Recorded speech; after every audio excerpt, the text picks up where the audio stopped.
All righty. We'll call this meeting to order. Thank you all for being here this evening. We'll open the evening with public comment. We don't have anybody signed up, but is there anybody that wishes to speak? All righty, hearing none. Moving on to updates from council, if there are any. Any updates? Go ahead. Just maybe one. I got to go see the French Broad River intake, which will be a new intake station for the water and sewer for the county. That was really interesting, and it should be up and running very soon. They're almost completed with that. And got to actually go to the graduation ceremony of Officer Kicklighter, who is joining Fletcher Police Department. And so I felt very honored to be there. She was #1 in her class and won a couple of awards. Very good. So I really was glad to be there for that. Yeah. We're looking forward to her joining and send congratulations. Yeah, she's made comments, they're looking forward to her coming on board and doing well. Good. So thanks for mentioning Glad to that. hear. And I'll just say thank you to Parks and Rec for summer day camp. It was very successful, and I appreciate y'all's work. Anything else from council on updates? All right, moving on to consent agenda. Any questions, comments, concerns related to either of those items? Sure. I just wanted to make sure on my consent items, it's just being the agenda meeting, just to say a quick word that that item involving the bond is just a reduction of the original bond for phase 1, where they completed a good chunk of what was bonded. We're coming up on that 2-year interval, sometime in September for that whole bond. So by ordinance, if they're not finished, they have to put up a new reduced bond, and that's what this one covers. And just want to say a word about it in case there's questions, since I do have it on consent. But those unit prices are accurate at what they've been with before. WGLA and Will Bowie are the engineering firm, and back for previously Scott from Gill had looked at these numbers as well. So. All right. Do we know what percentage that they're complete? Oh, they're, I mean, if you look at the site plan in the packet, there's one little leg that it culminates in the cul-de-sac that's still to be paved, the final layer. That little section also has a little tiny portion of sidewalk not done, and then there's a little section of sidewalk along Rutledge Road that there were some complicating factors involving a little tributary that they're having to rework some of it with a little tiny pedestrian bridge. And then the street trees, they're going to basically plant next spring during the more common planting season, and they'll probably do their phase 1 and phase 2 street trees at the same time. Okay, thank you. Any other questions? And there's a map in the packet that shows the street area, shaded in red. Thank you. The proclamation, if I can just, about the litter sweep, we'll plan to do like a blackboard call, so the robocall, and make garbage bags available and safety vests. Usually Public Works has been supplying that, and if someone wants to contact us to organize the cleanup, then we try and provide those supplies, suggested street, and then pick up the full bags. So we'll be doing that to support the fall litter sweep. Sounds good. Thank y'all. Yep. Any other questions regarding any item on the consent agenda? All righty, moving on. Next week, we'll have a presentation from the Asheville Regional Airport, so we'll look forward to that. Next week, we'll also have the public hearing to consider a couple of amendments to the Fletcher Land Development Code regarding family subdivisions and street access. Do we have anything? Yep, go ahead. I'll say a quick word on that, mainly because I was not here last month. I was on vacation and was not able to give you my initial overview of these.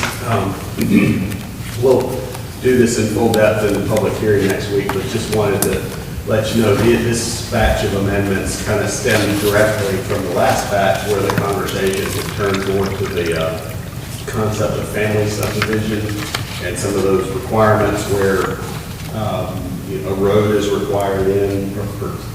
So there had been discussion and consensus among council to send that for discussion to the planning board, and we tried to put together some of the most basic amendments that we could and had a real good discussion with planning board on some of these, found what we think is an easy way to accomplish what we were looking for. There had been a time in the ordinance when family subdivision was broken out with a separate definition. That we've got an amendment for Article 18, we put that definition back in.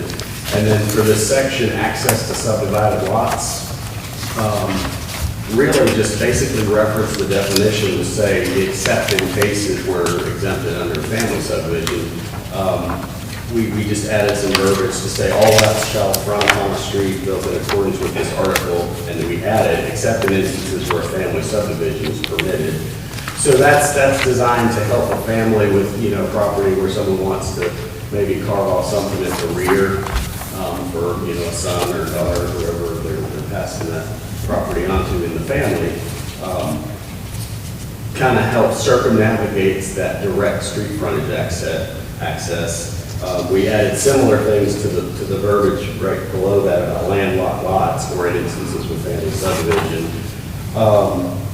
There's something in the ordinance that talks about within any subdivision that no driveway is allowed to access more than 2 lots. We just added an exception in the situation of family subdivision. All of this was designed to basically, the council's discretion was to kind of help reduce that burden of requiring roads to get into the, for a family trying to do that would be thousands of dollars. So planning board did agree that, especially in this market, it was one small thing we could do to, get around this problem with affordability and whatnot, where a kid's not going to be able to go off and find a starter home in the market, at least have a lot of little squash land. Now, none of these amendments really get around the density requirements. So, if you have an acre of land in your R2, you've got to stick with that 2 per acre density. So that, beyond that, we get into like asking for conditional zoning. And I think that's it. And we added one more. There's a section about 3 and 4 lot subdivisions. This was the thing that often made it difficult for folks in trying to do family subdivision. It really required, that's where you started to get into this requirement for a residential local road constructed to be at some sort of minimum DOT standard. So we added a blurb there that said that another means of access for a 3 and 4 lot subdivision could be by this privately deeded platted right-of-way or easement in instances where family subdivision is permitted. And really, it is a tricky thing to navigate because once it's subdivided under family, there's really not a mechanism to assure it stays in the family other than it's kind of up to the title attorney seeking it. So, because we don't get involved when land's for sale, but there is going to be an affidavit when somebody comes to us for a family subdivision. There'll be an actual form to fill out, and there's an affidavit that certifies that it's at least being deeded to a family member at that point in time, and it's required to be notarized and whatnot. Now, 10 years down the road, if that son or family member decides to sell the land or whatever, that's where it becomes a little tricky, and it's kind of honestly not much you can do about it at that point unless the title attorneys are being very vigilant. That's just a quick overview. I'll kind of repeat myself next week and kind of bring the public here. Eric, and I think you might have covered it, and excuse me if you did and I missed it, but so if there's a landlocked lot within the subdivided parcel, you still have to have it deeded right away, even if a road hasn't been built to it. So that kind of protects future access to it until I that's think done. that's by law, ain't it? Yeah. Real quick question, since he's going to segue off what Martin said. Do you have like a standard minimum right-of-way, something that suggests like because I know for like minor roads, if they ever sell 10 years, 20 years, 30 years down the road, having like a 40-foot right-of-way already established in that, what Mark was saying, to that piece of property? This is where it gets into, in our Article 12, which is generally getting into the infrastructure requirements, there are mandated rights-of-way for all the various street types, if you remember. You get into like the road that's going to be theoretically 18 to 24 foot wide often requires like a 40-foot road right away. Yeah, I think that's the minimum that Fletcher has, right? The minimum's Something 40. I think that was supposed to be minimum. Something like this, it's not really getting into that as far as a specified minimum right of way. You know, when we sit down with folks, we try and say that, hey, we know you're going to do it as a family subdivision, but just keep in mind for the future, if you own significant acreage, and, you know, if the day comes when the whole family's looking to sell off to a developer, you kind of advise them on what you think the right of way that they would want to do, to know that, you know, they don't end up in trouble with like leaving one orphan parent property here with a 12-foot right of way in Yeah, there. And then, yeah. you know, they'll never be able to do a town-maintained street Right. unless that party's in with them. That's why I was trying to think, and do you think we should build it's got to meet the 40-foot right-of-way, depends on the property size, if it's over so many acres, or, I'm just throwing it out there, just so it won't be later on, if they sell 10, 20, 40 years down the road, it's not landlocked or anything, where it's there, I mean, it's got right-of-way, they can still put a driveway to it with a gravel driveway, but it's there in case if somebody buys that back part. I will look at that. It would be real simple to say, like, you know, if we're in theoretically a public hearing, if I bring where it says that by a previously deeded plat right away, I could say if a right of way of at least X feet wide. I could bring you a suggestion or two next week, and when you make a motion, you could say, you know, with that change. I mean, if the person owns an acre of land, 40-foot right-of-way probably wouldn't need it, but if the person owns 5 acres, I'm throwing that out there, they might need something like that It too. might need 2 levels, like something for well, it might just need it if it's like, say it's a property over 5 acres Yeah. or something, like, you know, properties over 5 acres. That might need it. lays that out in front, and instead of kind of behind it, trying to fix it later. But great work passing on. You guys did a phenomenal job on this. We'll see you again next week. Thank you. Thank you. Thank you. Thanks, Sarah. All righty, moving on to item number 7, to review applications for candidates for the TDA Board and the Parks and Rec Advisory Board. We have one applicant for the Tourism Development Authority, Mr. Roy Dickerson, who's here this evening. And then we have one person that wants to take the vacant spot, Lori Boham. Did I say her name right? And then we've also had an additional person apply for where Eric Weber's been sitting at. So if you look in your agenda packs, we also have a Brett Miller that wasn't there before. However, he's not here this evening, so he may be here next week. We haven't heard back yet. Possibly be. He didn't communicate back with me when I offered that option, but he said he wouldn't make it. Okay. Well, we may see him next week. We're not sure. So Roy's action for the tourism, and the other one for the park. Yeah, Lori, so he's our only tourism. Lori's our only one for the person that resigned. Then we have 2 for the reappointment of Eric Weber. Is that correct? Yeah, and I don't know if they distinguish between the reappointment vacancy and just the vacancy. I mean, the one that isn't a term expiring. Right. And the other is just a vacancy that's up right now. So Okay. it's a- Eric's term that expired, and he reapplied to ask to be appointed again to the board. Which is Okay. our As policy y'all now. request a new application each time. Okay. All right. Now we're clear on that. We're going to give everybody opportunity to come up and speak. No more than 5 minutes. Say a little bit about yourself, why you want to serve, and anything else you might want to share. So we'll start with Mr. Roy Dickerson. Good evening. I do know most of you, so I don't need to introduce myself. I count on a privilege to be able to represent Fletcher on the TDA board. I'm very familiar with the TDA board. I've worked with it for several years. I've been director of sales at 4 different hotels in the area. I was a sales and marketing director for Asheville Spun Depot for 13 years. And then I've been in business here in Fletcher with the ice cream shop for 13 years now too, or 12 years, almost 13 years. So I know the TDA people, I know Michelle very well, Debbie Smith, I work with all those people. So it would be a privilege for me to work with those people that I've come through the years with. I've got a passion for tourism. I like to see people come into this area and enjoying this area. They don't have to stay, they can leave after they come to visit for a while. But tourism is a thriving part of our communities, and so we need to embrace that. And I think I can help with that. I think I can enhance the Fletcher views on the tourism, and I'd love to be a little part of it. That's all I got to say. Are there any questions?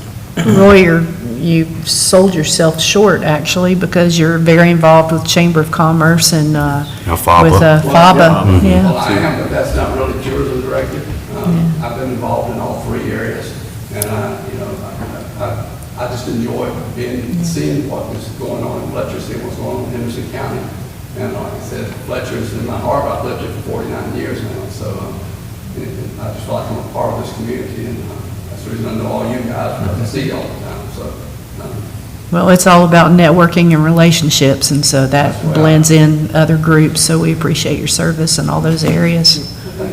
Thank you. I enjoy it. Yeah. Thanks much. Thank you. All right, thanks. I think we're good.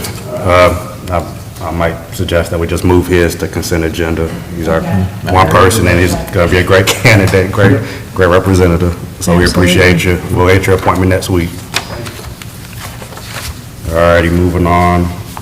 Ms. Lori Bowen. I'm sorry if I keep on messing up your last name.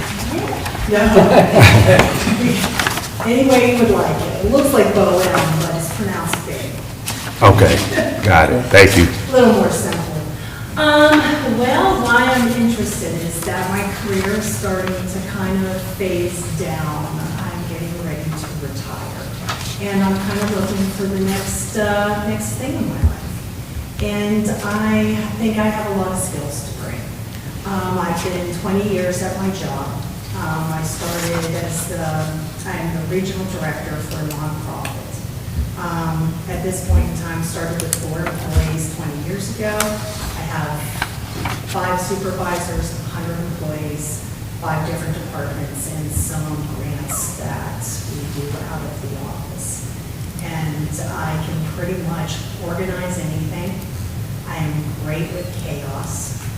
I enjoy what I do, but I think that I would enjoy being part of planning for Parks and Rec. And, I have a few ideas of some improvements, having participated at Fletcher Park that I think could be. I know that you do a concert series. I go to a lot of music. I know all the musicians in the Asheville region.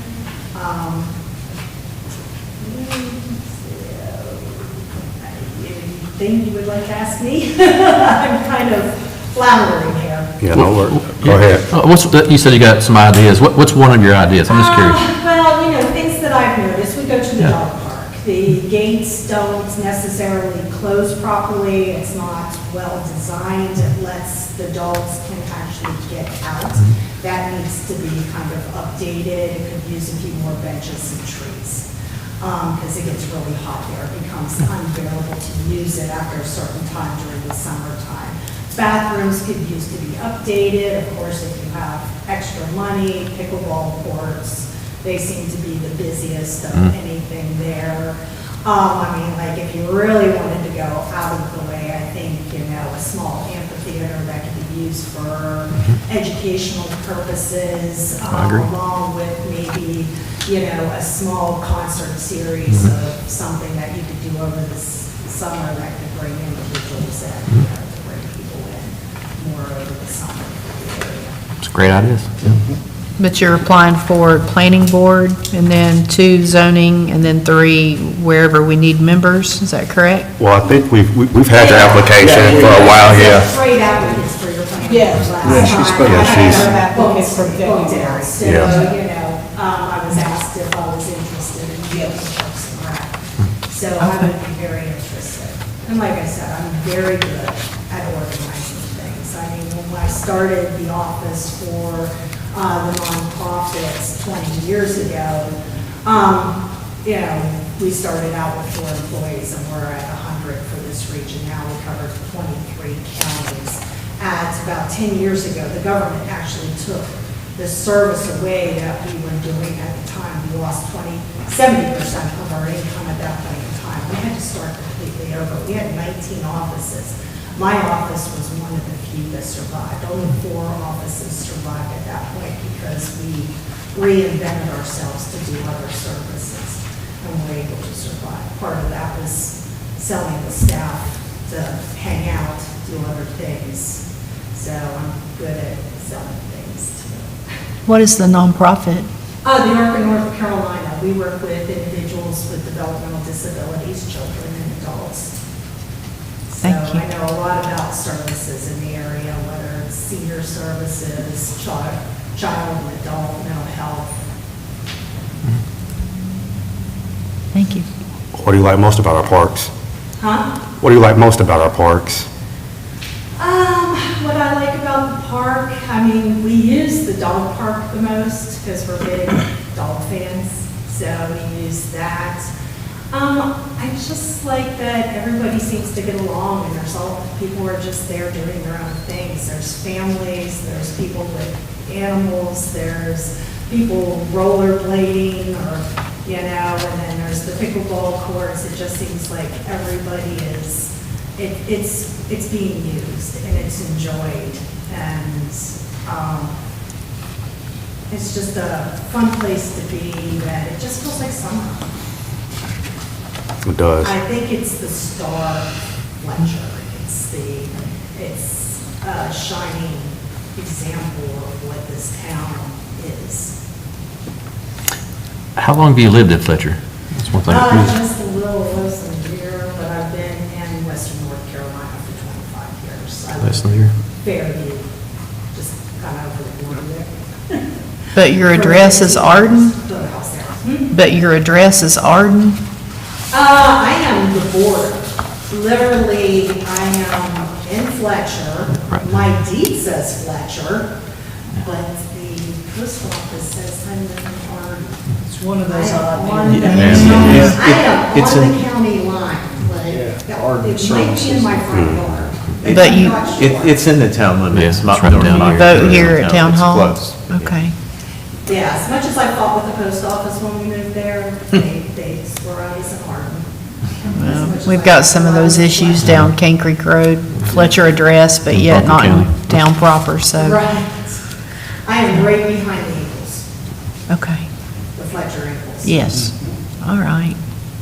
All right, do we have any other questions? All right, sounds good. Thank you. We Thank you. appreciate you. All righty, and moving on to Mr. Weber. How are you guys all doing?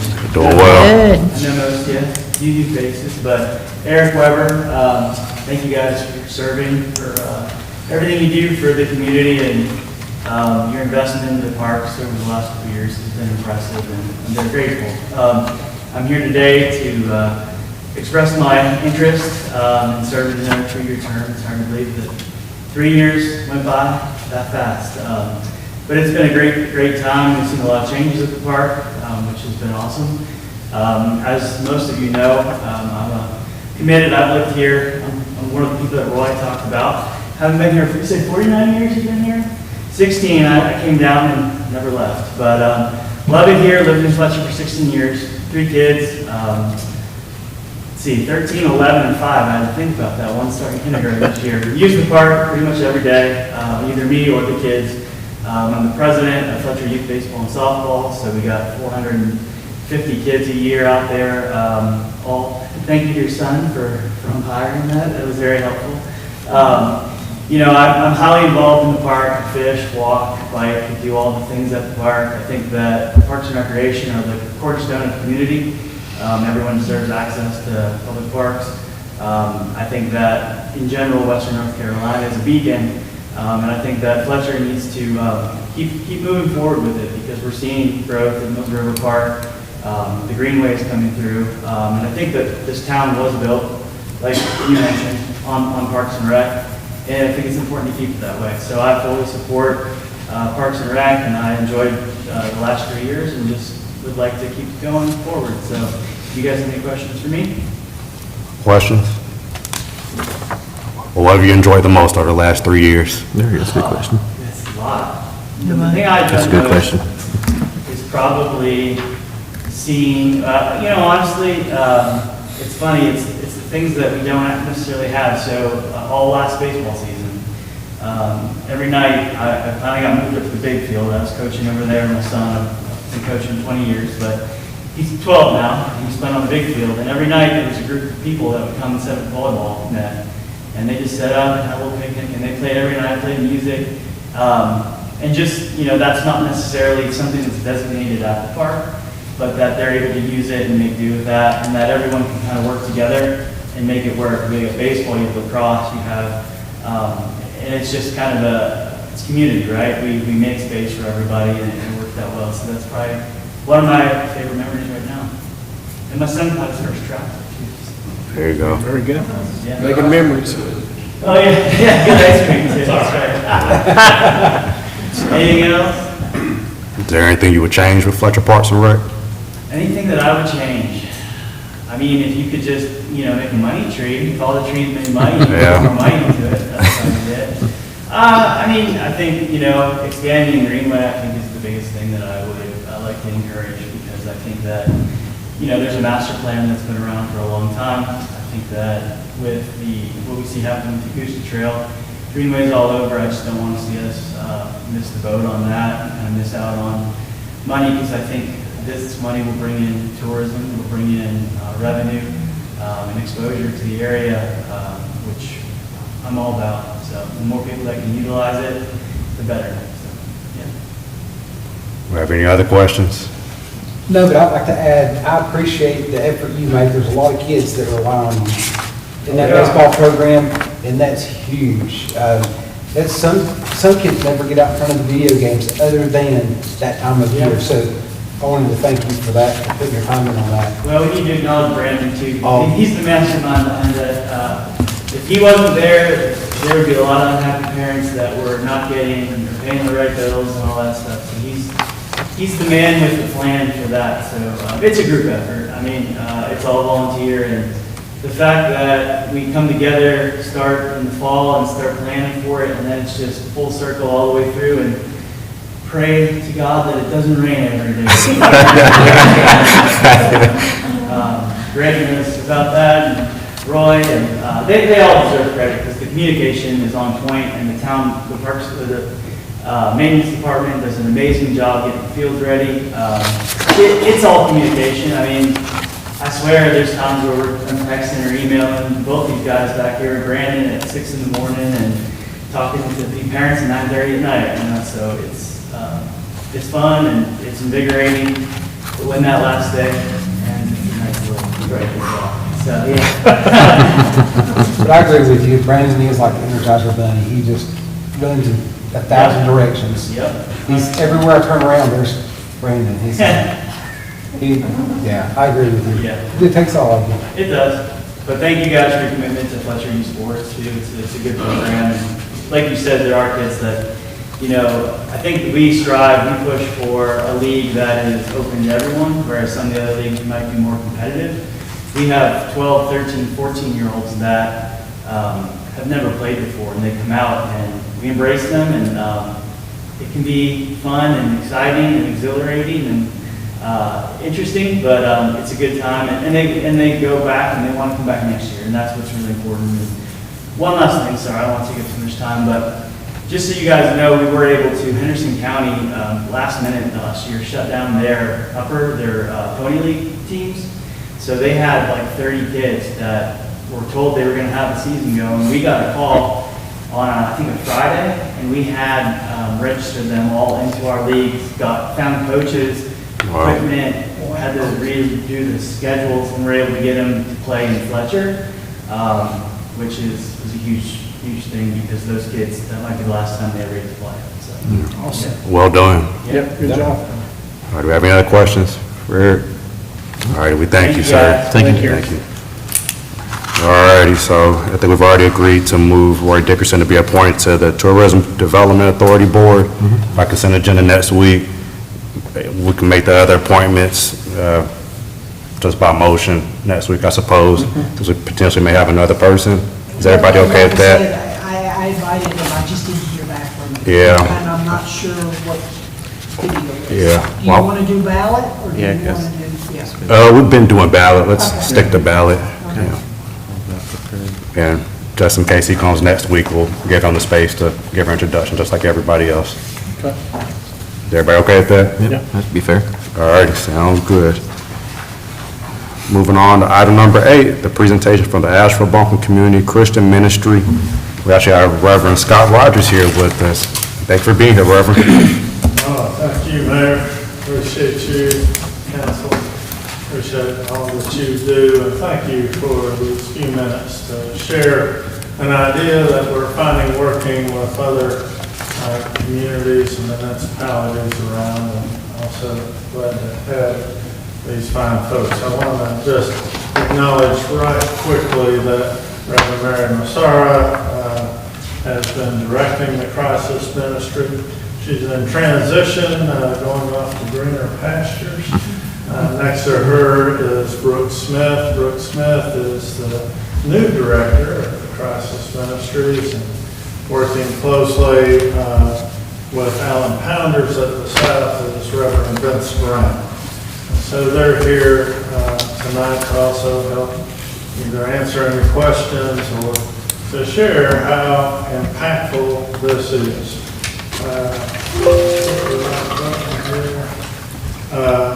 What we're finding is that just about ABCCM, if you don't know us, we've been around since 1969, and we've actually been in, and we're called SAFE, the Skyland Arden Fletcher Emergency Services, since 1974, okay?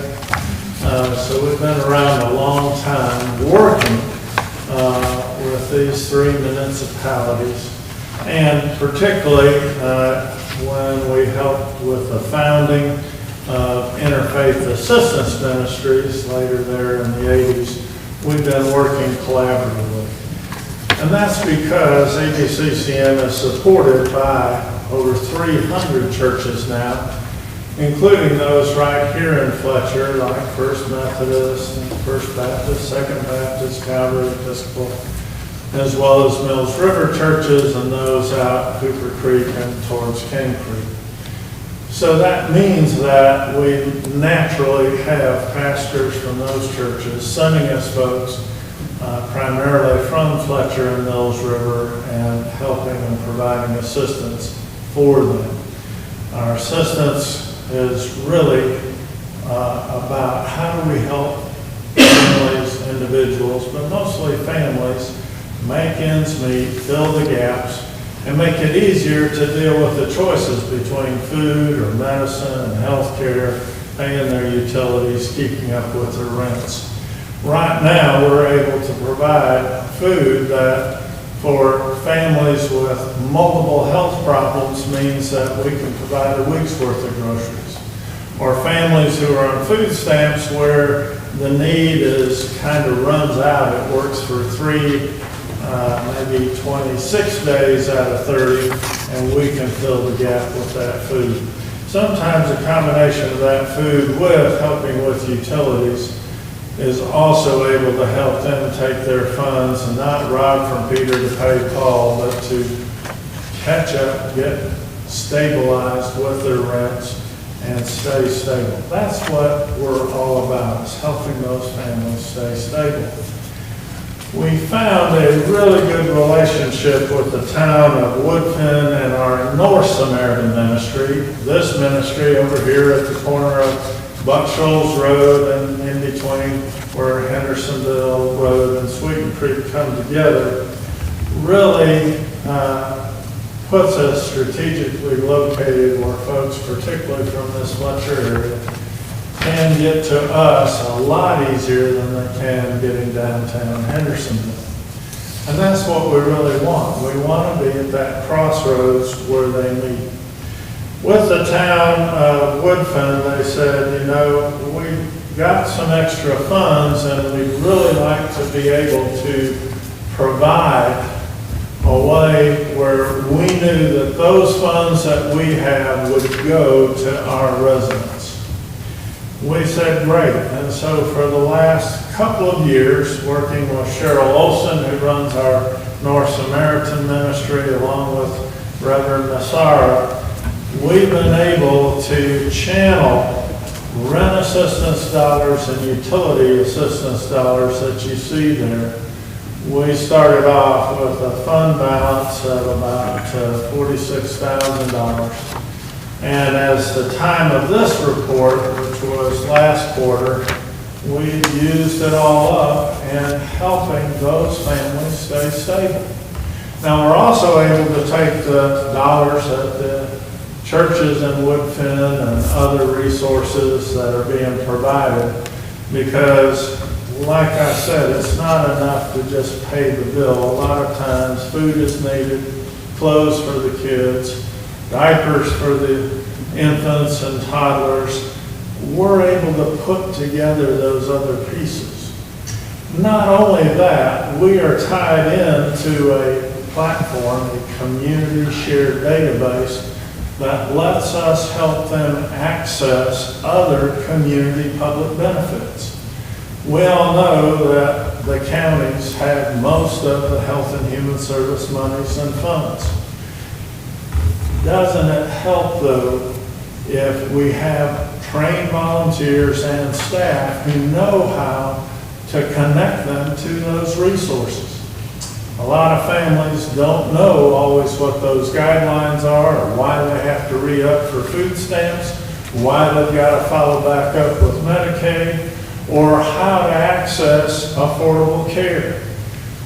We help put not just the short-term solution into place, but we also know how to connect them to other resources, and most importantly, in many cases, then back to the very churches that are helping them, so that they have longer-term resources, so that they begin to understand how their city, their community really cares about them, and that the very people sitting across from the desk from them might be the very people who would like to say, hey, why don't you come visit us? Come to our church. Or let me tell you about the church or congregation not too far from you that would also like to connect. That's what knitting together community is really all about. And so we wanted to suggest to you that just like the town of Woodfin is very similar to the town of Fletcher, you can see that we were able to help this many households really to stay stable, while also helping those households that might have felt a little too proud to know that it was their town that cared about them. Because just as we've been hearing about the importance of parks and rec and tourism, it's important that we're supporting the very families that are right here, right now, the very families that have jobs, and that might even be looking to improve their jobs so that they can stay here. You may have heard ABCCM has an incredible relationship with AV Tech. And it's surprising to me how many folks don't know that they can get short-term, and I'm talking anything from a day to 2 weeks to 4 weeks with certifications that will up their wage earning power and maybe even put them on a career path. We make all of those options available as well. So I wanted to rein up there. You've got more information in front of you about how ABCCM works. You need to know that we work closely with other Henderson County social services and resources, of which there are many. And just like we helped with the founding of Interfaith Assistance Ministry, I was also there being a midwife when Hendersonville Free Clinics was born. So we really have these long-standing, interlocking, collaborative relationships. If that makes sense, we'd love to expand and build a more intertwined, more intentional, collaborative relationship with the town of Fletcher. And we're hoping to do this with the other municipalities, particularly those around the edges of Buncombe County, because isn't that where most of our families who are most in need end up, on the edges of our county. So thank you for this opportunity, and if you have some questions, I'm happy to try to answer those or point you to the experts right behind me.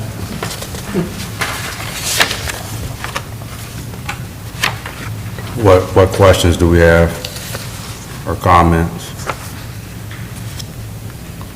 How has the relationship been with the town of Woodfin? I'll tell you, the mayor there, Jim McAllister, I've worked with the prior mayor, Jerry B. Hunt, for many years. Jim is so thrilled with this.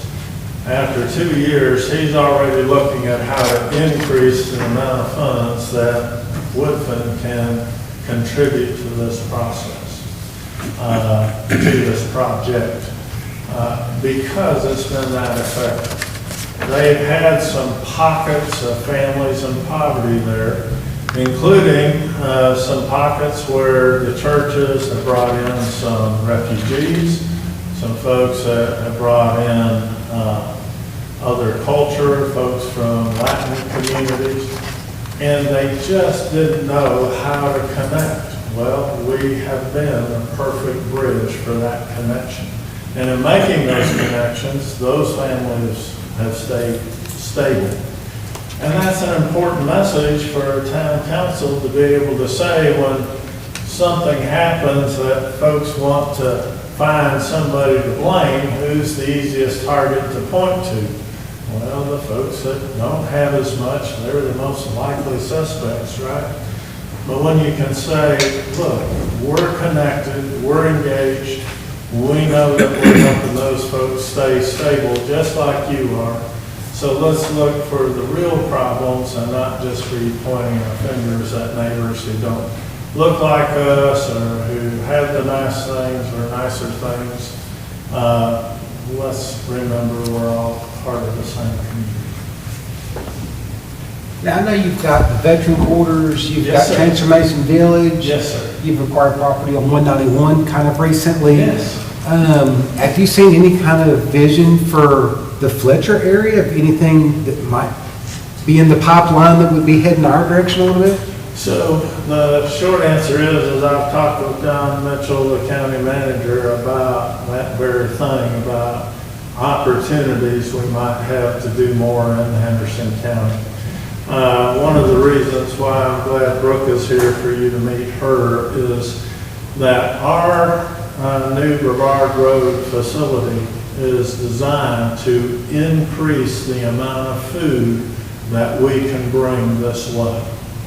We're not only bringing that food south towards Fletcher and Henderson County, but also towards Candler and Haywood County, certainly out north and North Buncombe and towards Madison. We really believe that we can start taking your most vulnerable families. So I'm talking about a family on Medicaid with 2 or more health conditions, and being able to provide them a week's worth of food every week for 6 months at a time. That requires a big warehouse and space to both put it, but also to be located in areas where if we came even as far as Calvary Episcopal and said, for all the folks or families you sign up, we'll bring the boxes here so they can come to Calvary. Or they'll know that certain days of the week, Tuesday, Wednesday, Thursday, they can go south and get their groceries, or we can even have those groceries, now get this, we can have them delivered straight to their house. We're doing that through a newer partnership with DoorDash, and it's very effective, and DoorDash would love to expand this way into Fletcher. And we want to help them do that. So yes, we're being very, very strategic in trying to bring those kinds of resources this way. And that's another reason why Mary asked Mayor Blakely if we could come share with you today. Because we think the most powerful network out there is the church and faith community network. How much capacity do you have available at these 3 locations? You've got Veterans Restoration, Transformation Village, and Recovery Living. Yes. So. Like, are they full or halfway full? It is not full. Okay. Transformation Village does have a waiting list, but we have 3 building projects on the books right now. Right now, the builders tell us that by mid-October, we will open up a 36-bed emergency shelter for women and moms with children. This will serve Fletcher, Henderson County, Haywood County, and Madison County. We only averaged last winter 16 women. So we're building in this extra capacity where we can work, with both the domestic violence shelter here, with SAFE and others, and really help fill some of that gap. We're also adding another 64 transitional housing or living units. This will serve 128 single women and a dozen or so moms with children. And then we're adding a third building, a 35-unit apartment building, and it will be the first of 5 more to come. But these should be done by the end of 2025 or early 26. Is the Transformation Village, is it on Brevard Road? It is Okay. across from the outlets. Okay, Yes, down And- behind where Rug and Home is. yeah. And The those- Recovery Living, is it, Recovery Living Ministry is downtown, and that's a 24-bed, it's shelter for civilian men. And we're taking the hardest to serve, we're taking men who are on the streets, or coming right out of treatment. And instead of going into a halfway house where they automatically have to come up with $150, $200, or $300 a week, we let them stay the first 90 days at no cost, recover, and then there's a graduated, we call it a critical time intervention model. Every 90 days, we stair-step them towards reentering into the community in a sober living state with a career-level job. So the first 90 days is about maintaining and learning your recovery skills. Second 90 days is getting those job skills so that you get a $20, $25 an hour job, then how to save money, and also that the last 90 days you are preparing to reintegrate. how many do you think you've impacted with that service? With that one, last year, 186, I believe. That's awesome. Is it to capacity now? It's always at capacity. Okay. The nice thing is that because there's about a 9-month stay, it turns over about twice a year, sometimes 3 times a year, just because when someone's recovered, healthy, and, really motivated to stay sober and get that good job, the job and the structure of that job, plus we integrate them into a community of faith. I can tell you that for the last 6 months, I can't speak before this because Alvarez just told me this, 9 out of 10 of those men, in other words, 22 out of 24 of those men went to church on Sunday somewhere. That's a huge success percentage. That's fantastic. Huge success. Do they ever come straight from jail to go? Yes. Okay. Yes, we, the homeless all have what we call justice involvement. So being in and out of jail is nothing new. We also know that sometimes jail has a healthy component to them towards really both the crossroads and level of sobriety that we can start with.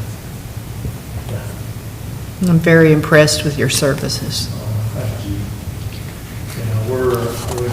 We have a jail ministry on top of these 3 ministries and on top of the medical ministry that we operate in Baltimore.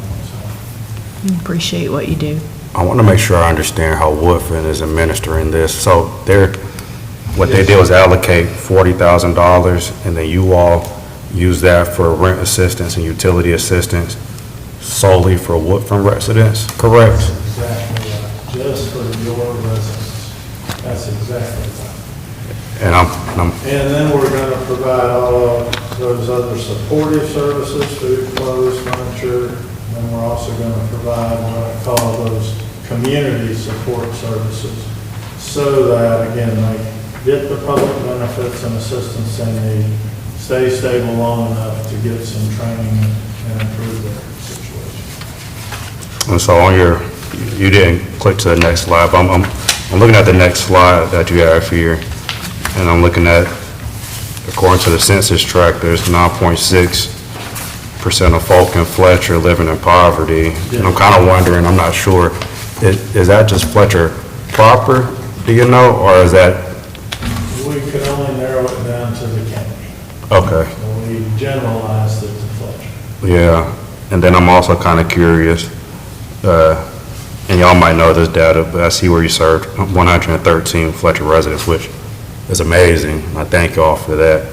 And I see, We wanted to be clear, we're already taking care of them. for sure, and I see the various things y'all have helped Fletcher with, whether it's rental assistance, utility, clothing, emergency, food support, the Christmas Angel, community resources.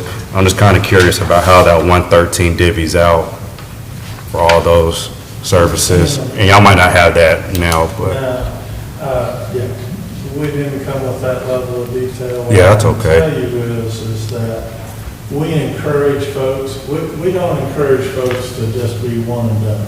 yeah, We encourage them to come back as they need it, particularly for food or for clothes. We got enough food and clothes, okay? We want the relationship. We want to earn this way to talk to them about what's going on, how's it going? You know, here's some little bit of help here, what else can we do? Can we follow up with the strategy that we had, talked about last month? Because that's what the volunteers are trying to do in the state. Are your contacts from Fletcher, are they coming from the local churches only or from other organizations, groups Yeah. within the community? Yes, yes, and yes. Okay. And from each other. Okay. Yes. Yeah. When you've been around 55 years, if they don't know us, we say, you're not from around here, are you? what other questions do we have? Comments? Yeah, well, let me ask one final question. Is this something that the council's interested in looking at doing? Or do we want to think about it and maybe get back to them? Think about, because I think it'd be more of a, wouldn't it be a budget item? Kind of already completed our budget for this year. wouldn't it? Yeah, I mean, if you're asking my opinion, it's more a budgetary related item, unless you've made a mid-budget year amendment Right. to appropriations. So it's something we want to come back to during the budget season? Yeah, I'm kind of And curious, discuss. I'm also curious, let's see if you can bring it, fine tune it, the 113 Fletcher residents, is that in the city or is that just zip code of Fletcher? Postal zip code? I defer to Mary on that, Mary. The zip code. Zip code, so it's outside, okay. That was the question right there, because, yeah, the Fletcher zip code runs into Buncombe County and everywhere, like Fairview areas and stuff like that. Okay. And was Woodfin a one-time gift or is that an annual We're on our second year. on your second year? And going into our third, Okay. so yes.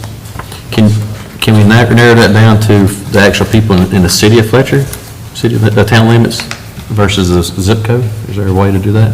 If you got their addresses? Yeah, that'd be great.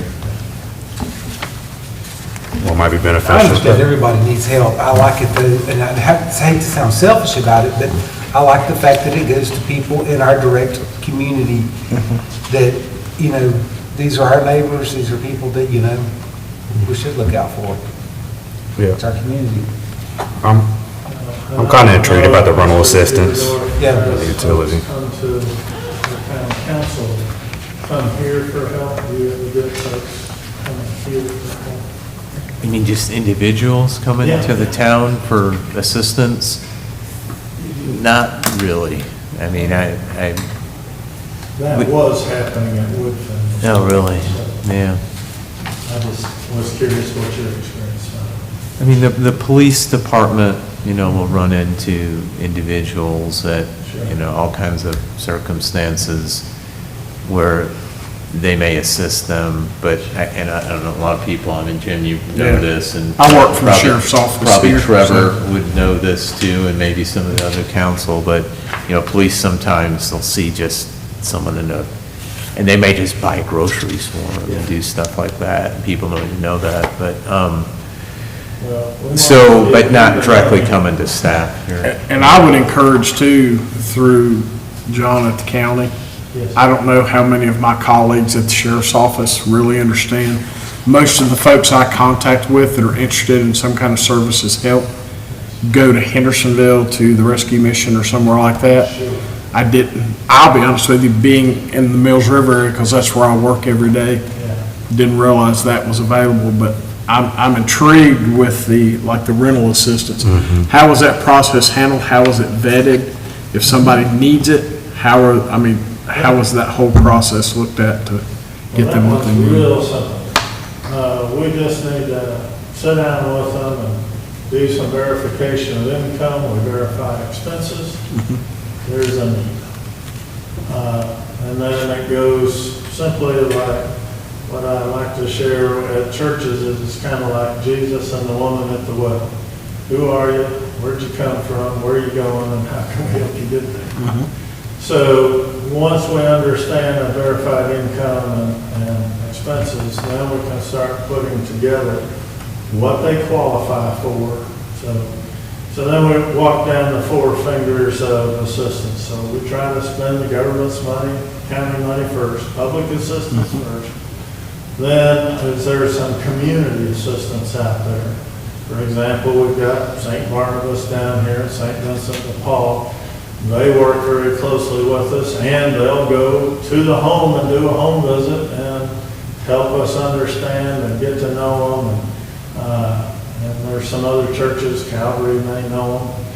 And so we look at community assistance. Third is, we want to know what they are putting in, because everybody's got to have skin in their own solution. We take those three things, and that then gives us a way to fill the gap with what the difference is. Whatever that difference is, and that difference can be $25, $50, $100, it could be several hundreds of dollars, in which case we work with them and these other three collaborating groups to find the way to make it work. And we resolve the process. So, Vince can tell you that the average crisis resolves usually within 4 to 5 business days that, The when they immediate. come in. So same week or shortly thereafter. Follow-up accountability down the road when folks have gone into your transition homes and on down. So in the transitional housing, we follow up folks who are homeless for 2 years after they leave us. And that's been one of our signature things that we've done that has now become policy for the Veterans Administration nationwide that was implemented 2 years ago. They now fund and require that of veteran homeless transitional housing facilities. So we've been doing this since 2008. We founded a way to make sure that homeless persons don't return to homelessness. So what we can tell you over that last 15, 16 years is that on average, 8 out of 10 leave us and never come back to homelessness. And that track record keeps us among the top 5 or 6 best providers in the whole country. And that's why it works. We not only give them that stability and healing, we equip them with education, but also job skills. And then we allow them time to save the money and to connect with churches, with civic groups in their community, with recreation. which is such an important part of their healing network, so that they stay stable. But thank you for the question. Mark, do you have a question? If it's okay, just. Sure. When requests come in and vetting them, do you all put an applicant through a process or check out that they haven't gone to Salvation Army first and asked for rental assistance and now they're coming to you and, just some of the double dipping So or there's a shared community database that's held by. maybe they need that help, but go ahead, I'm Yeah, sorry. so Salvation Army and the Rescue Mission, others participate in that. It's a platform called Charity Tracker, and it's actually in about, from what I remember, Mary could correct me, I think it's 8 western North Carolina counties around here. So that's what helps facilitate this collaboration and knowing what they've gotten help with in the past, if they've been there recently, and then following up. Thank you. And it may be that you may want to check with the fire departments, the county sheriff, and see what's going on with needs they're encountering out in these areas, because those are the other 2 places families go and try to connect with. And, maybe another next step would be that we engage with the folks that are outposted here and in Knowles River and maybe even up Cooper's Creek, and that way we'd be able to let them know about this availability. So sometimes I know folks are going out and getting groceries for folks, and I'm like, put that money in a kitty so we can help a bigger problem, send them to us. We got to. What other questions do we have? Well, I'll say in the past, I think I would define the town of Fletcher as shying away from allocating money to nonprofits. However, it sounds like there's at least some level of interest here. However, it might be beneficial to come back, if I'm hearing council correctly, maybe in December or January around budget time. Then also probably more narrowly define who's using their services, as in, is it just who in the town of Fletcher is using them? And what services they're using. Did I capture that okay, council? Sounds about right. Yeah, because I think that zip code, that Fletcher, we were talking about that here earlier with the Arden. There's a lot of South Buncombe that has a 28732 zip code because it's serviced by the post office, but doesn't necessarily fall within Henderson or even within Fletcher. So that would be. Historically, one of the hurdles that we've had with allocating money to nonprofits seemed to me being, we wanted to make sure that the money was used to support Fletcher residents, which it sounds like you all have the ability to do from what I'm hearing. So I think that's a huge plus and a benefit. Yeah, and I want to be clear, we're not here asking for money. We're Yeah. here to say, here's a resource, if we can build it stronger and closer, that's what we'd like to do. And if that makes sense for you and serving your residents, we built an infrastructure that can do that. Absolutely. Good. And I just wanted to mention Absolutely. two more things from them. Hello. Is we work with Town of Woodfin for those parameters. So they sent us a map, and they said these are the parameters for our residents, and then every time someone would come in, we would check their address to make sure they were within those limits. And then we also did work with Town of Woodfin for those limits, what does that assistant, what do we want it to look like? What are the caps? And what are you seeing, and what are we seeing, and sort of put those two together on what would be a good plan for the residents. So it's very personalized to what's happening in this community. So just wanted to share those couple of things. Thank you. thank you. Thank you. He's one of the experts. And I appreciate the work y'all done. I grew up Absolutely. in Nashville. I've seen it in action. I've gone down to the Veterans Quarters through when my wife and I attended Biltmore Church, and we participated in some of the Love Days down there where we did work projects and stuff. And so it's touching a lot of people, especially our veterans, and I generally, from me to y'all, greatly appreciate what y'all do. Thank you.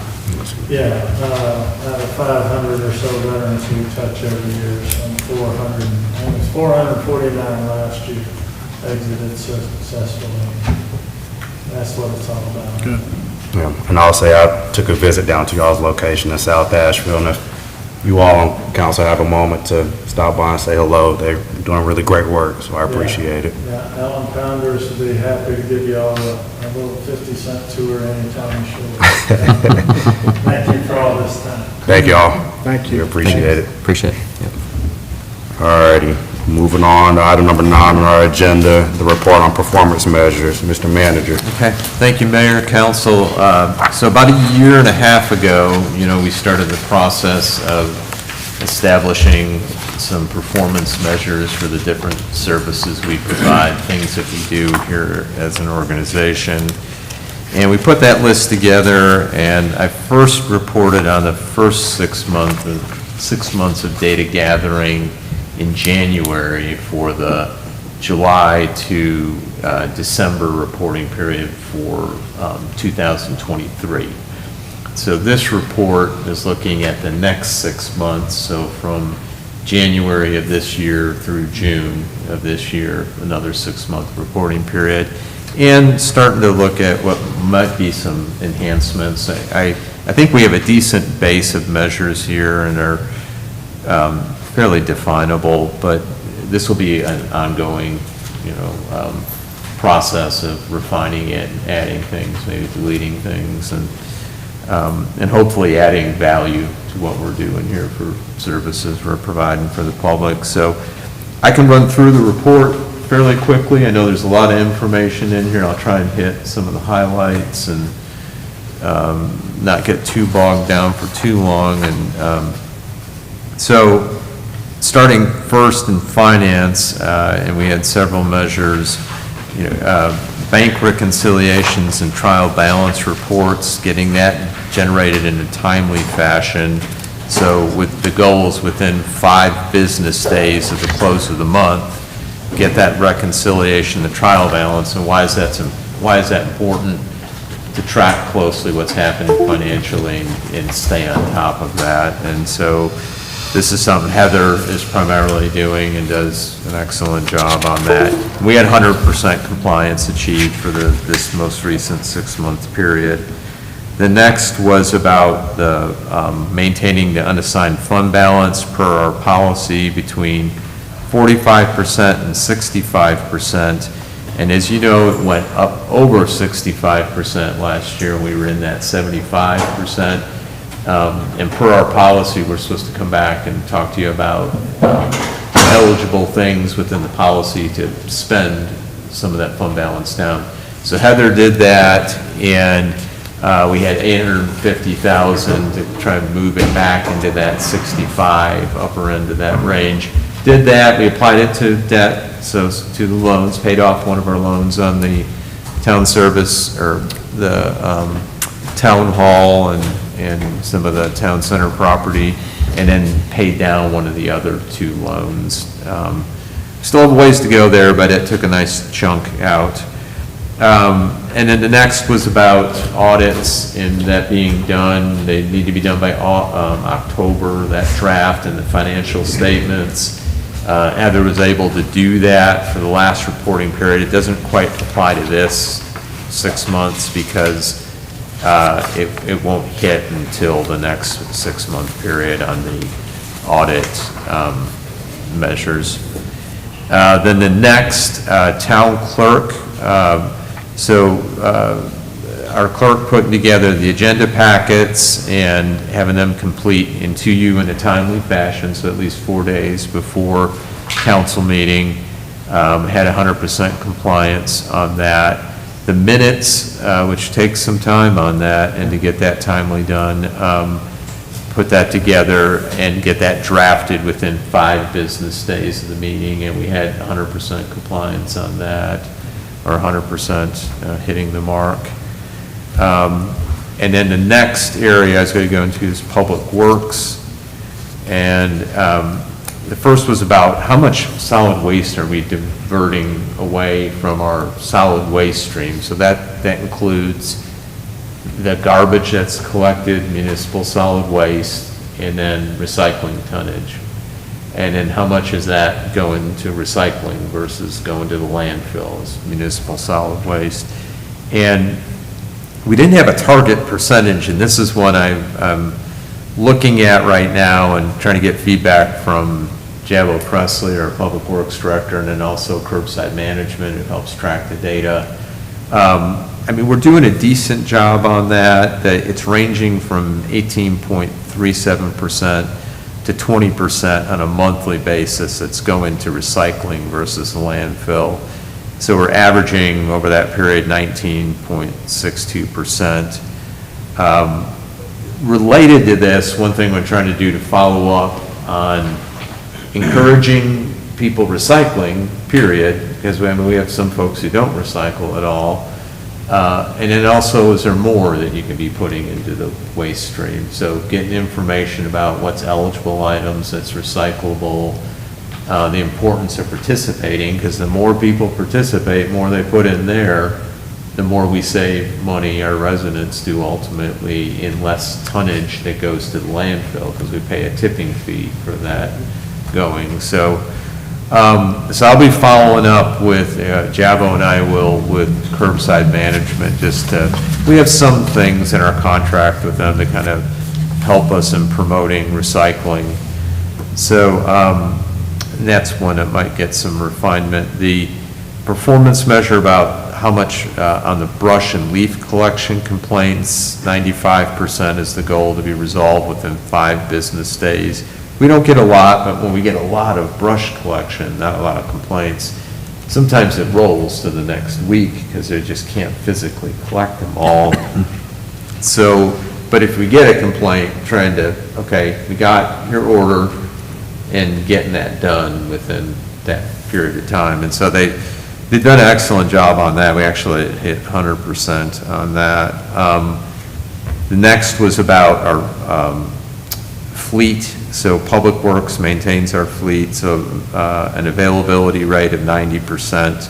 So that's making sure at least 90% of the vehicles stay on the road for all fleet serviced by the department. And we hit 98.3% of that happening.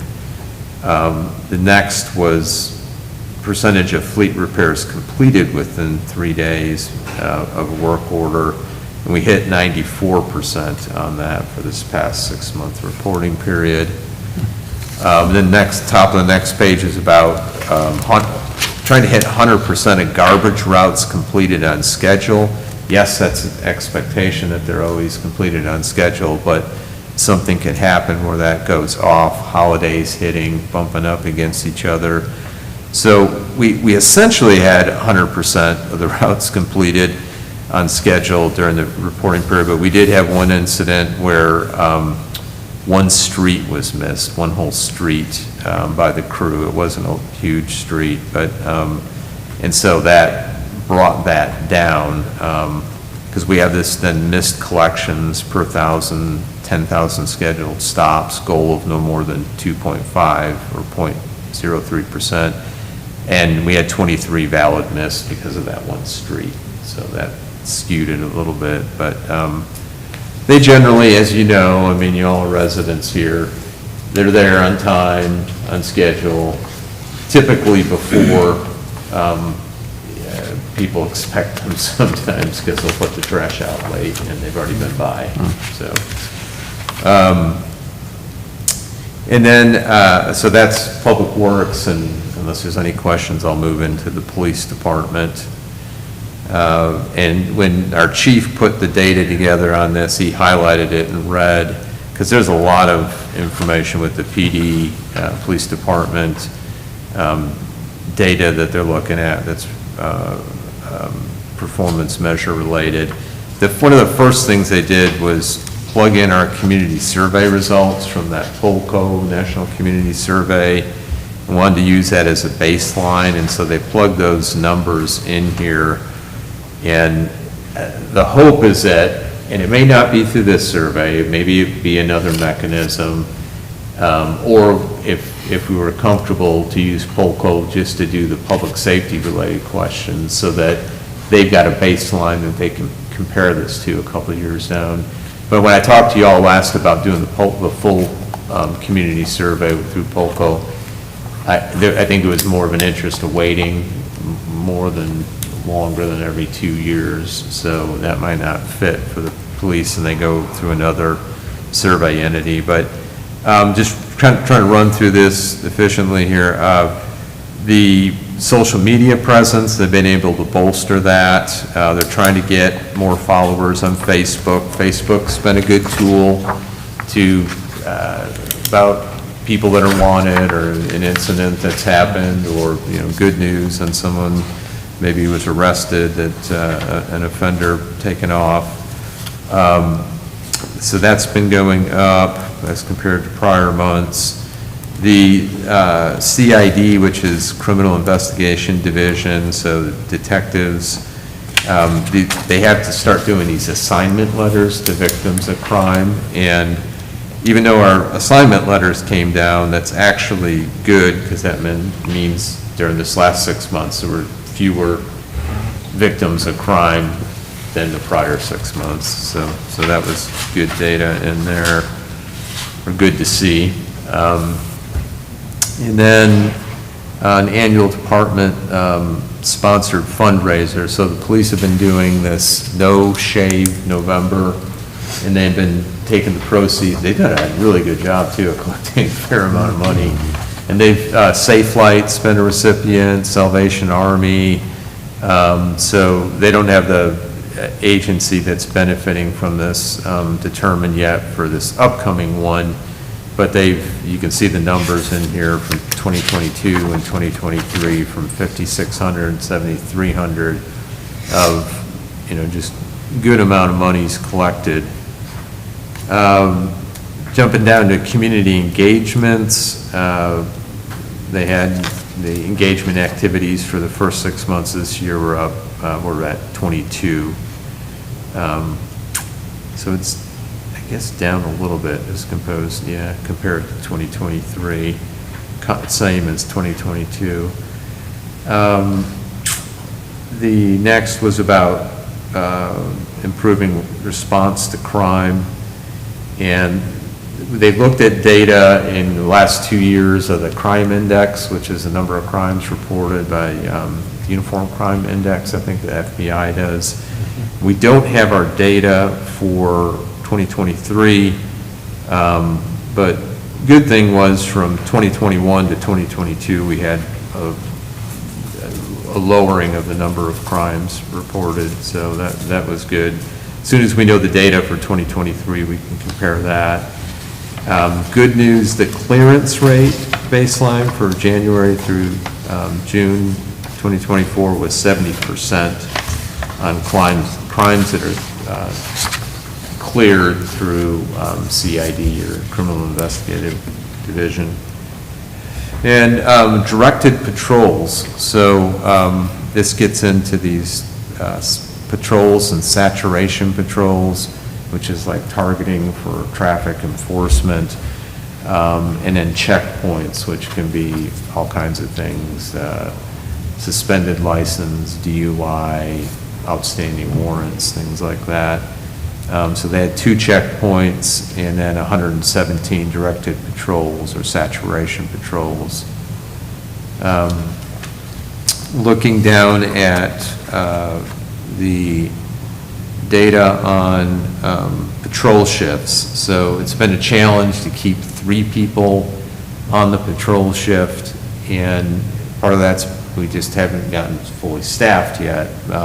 They have made some progress here to lower the percentage of ones that had less than 3 per shift.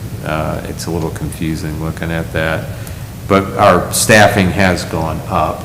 I know you mentioned earlier the newest officer, then, she gets through FTO fine. There'll be another officer on the road. And then we'd be at 2 vacancies. I know there's probably a question after that. But that's improving, trying to keep the 3 persons 3 officers per shift, and that includes a sergeant. We built some, room in this when you approved 2 additional patrol officers a couple of years ago. The challenge has been to get them all hired. And then on felony packets, they talk about this goal for how quickly they're processed, a departmental goal versus what the DA wants to see. Our departmental goal's a little quicker, a little harder, and the DA one's a little less stringent, it's 14 days. So 10 days for departmental goal and 14 for district attorney's office. And they've improved the percentage cleared for departmental and for the packets going with the time amount that the DA would like to see them. So they've got improvement in there. Then the next section talks about in-house training hours. I won't go through every one here. You've got it highlighted in red. The bottom line on this is they're doing a good job keeping pace, and they've actually increased the amount of training hours available, which has been a goal for the officers through this.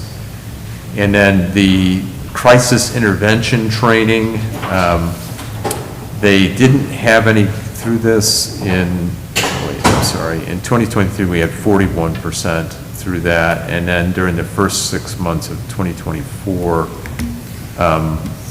we had 41% remain CIT trained. I thought we hadn't hit this before, but apparently they did. And then there's some data here about the in-house tactical, tactical training, that was it. Last year they didn't have any tactical training hours, and this year in-house tactical training from January through June 2024, 15.5 per officer for hours. So that's good, since they didn't have any in the prior year. So that's a kind of a quick, long run through on that. But if you have questions about this, or want to discuss it, or have Chief back, we can do that, or any of these different departmentals. I'd like to share, I know they've been dealing with issues at Ingalls. Yes. They've done a couple of saturation day patrols, especially on end of the weekdays. Yeah.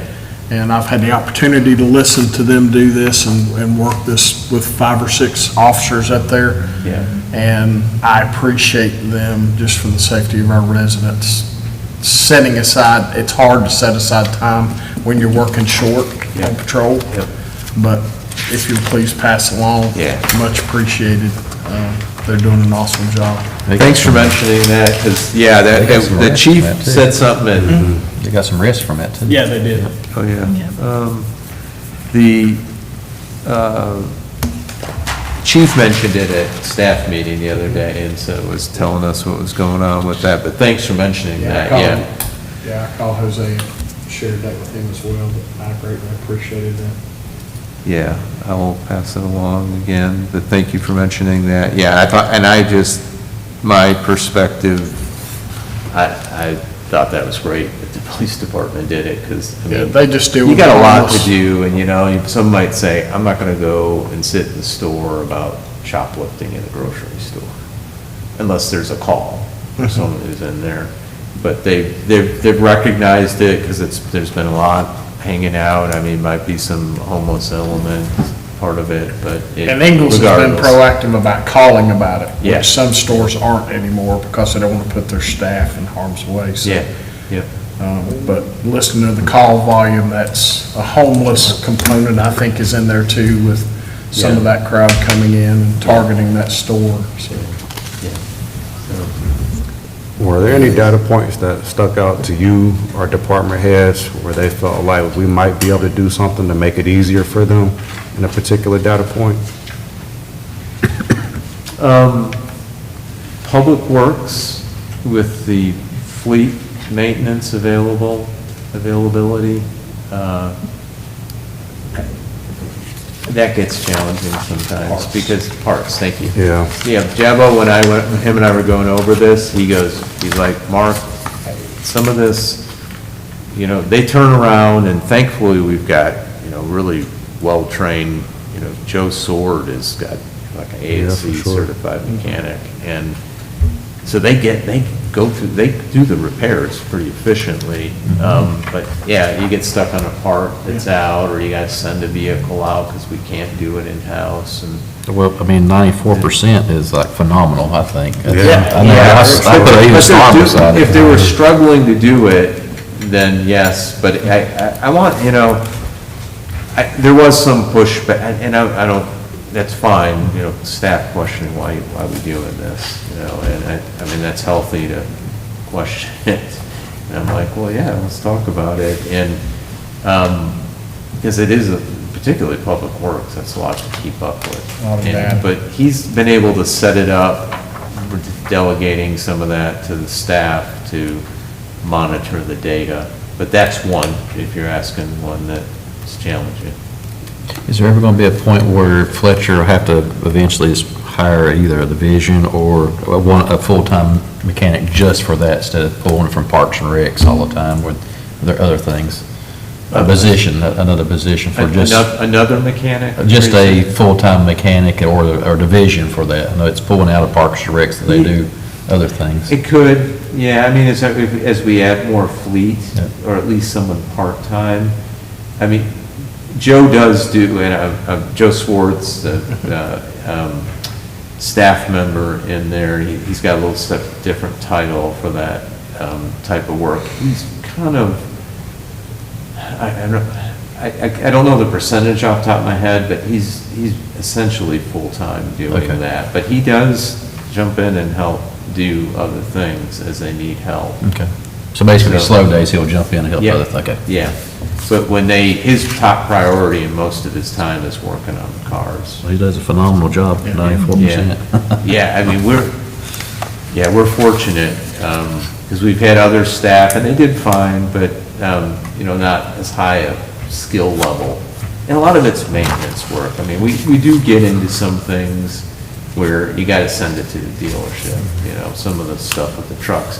But there's a lot they do in-house, so, we're fortunate to have that. So, yeah, it took time, and it may feel like busy work sometimes, but, anyways, we're tracking this, and I just hope what can come out of this is people thinking about what do we do well, what can we do to improve, and just think about those things. I always think about how we can support staff, and I'll look at the numbers. That's what I'm always curious about. Yeah, and a lot of this, if we had issues where there was performance issues, or maybe not a culture of, high level of service, it'd be more of a problem. Yeah. But folks they know what they need to be doing, and, our people are on top of doing it efficiently, effectively, that kind of thing. And we need to continue to look at how we do it more economically, as far as better prices on things and stuff like that. So we kind of get stuck in this is how we do it. The planning and zoning, so there were several measures. There's the percentage of zoning signed and floodplain development permit applications that are reviewed within 10 business days. I probably should shorten it because Eric Rufa does it like in 1 or 2 days. So, I mean, we hit the 100% on that. And then the percentage of subdivision reviews, minor or major, completed with 10 business days. Staff received or board approval, and we hit 100% on that for this reporting period. And then the last measure was about percentage of code violations. So Eric and Teresa working on code compliance, so it's like, our solid waste ordinance, junk vehicle ordinance, brought into compliance within 6 months. We were like 4 out of 5, or 5 out of 6 completed or resolved for the last reporting period. In this one, we were able to hit the 7 out of 7, so that was great, because sometimes these code compliance can get really complicated. I mean, I'll pick on the one Oak Brook Road one, which why I was looks thinking. good, you know, the house, it's been sold, the house is fixed up, it's gonna be, it is a really nice house now, but that was, you know, we run into ones like that. There was one on the end of Clover, I think it was, that was just really tough. But some of the others, you notify the people, they clean it up, and sometimes there's not a big issue on it. And then the last section was with Parks and Rec. And this, the measures here are about condition of facilities, our park facilities. So to try and give some objectivity to the ratings on this, Greg had two of the Parks and Rec Advisory Board members do these rating forms. And so you can see, like under lawn maintenance for turf mowing, line trimming, edging, weed eating, beautification, flowers, shrubs, trees, color, a rating from, you know, poor up to excellent, and we didn't have anything there below good. Park facility, and it was two different Parks and Rec Advisory members who did these forms. Park facilities, nothing less than good or excellent, and then the park appearance was excellent. And you know, Parks and Rec's been a little bit more difficult trying to come up with some measures, you know, beyond the maintenance. And then I know we can get into the programmatic things, and we just haven't got there with some good tracking measures on that. That's something we still need to work on. So that's the report for this last 6-month period, and we'll look at some possible refinements for the next one. And you know, at some point, not to get into another big discussion, some places look at, you know, strategic plans and then build the measures into that, and that might be something at some point if we go through a strategic planning process. Town hasn't done one since 1999, and so anyways, some places build that in from there, so that's the reason why I bring it up. But so unless there's any questions on that. Okay. Do you have any questions, comments? Yeah, good report. Yeah, thank you, we appreciate it. All righty, moving on to item number 10, the consideration of an accessible fishing pier at Billmore Community Park. Yes. I don't know if you're presenting that. Yeah, or Greg and I both are. So, Okay. Greg, you can come up, and, because we'll have some questions about, like, maybe some funding sources. But before we get too far ahead with that, so following up on some of the discussion, I know Jim had first brought this forward, and council was comfortable us looking at it. Greg and I went out trying to find, number one, what might be a good location for a fishing pier on the Cane Creek, which is stocked by Wildlife Resources. And we looked at spots, and we have a location that we wanted to recommend. When you come into the park, the first parking lot and the edge closest to the entrance, you park there, cross the crosswalk to the creek, there's a public access point, like right there. And it's not, the elevation's not bad. And it is also, I know this because I fish in there, there's a stocking sign, and there's a nice hole there. Right there? Yep. Okay. And so when they stop, good. there's fish in there. And, you know, if you cast off of there, you'll catch a fish when they're in there. Not guaranteed. You gotta use the right stuff. But, I mean, we looked at a lot of different spots, and that, I mean, we thought accessibility-wise and convenience, if you have mobility issues, that's probably the easiest one to get to, and it is strategic, and it's a good. And it's a close parking lot. Yeah, I mean, it's yeah, right there. yeah. I agree, I think that's a great spot. Yeah, so good. So, and y'all, if you're not sure what I'm talking about, please go out there and look at it, or we'll show you where it is.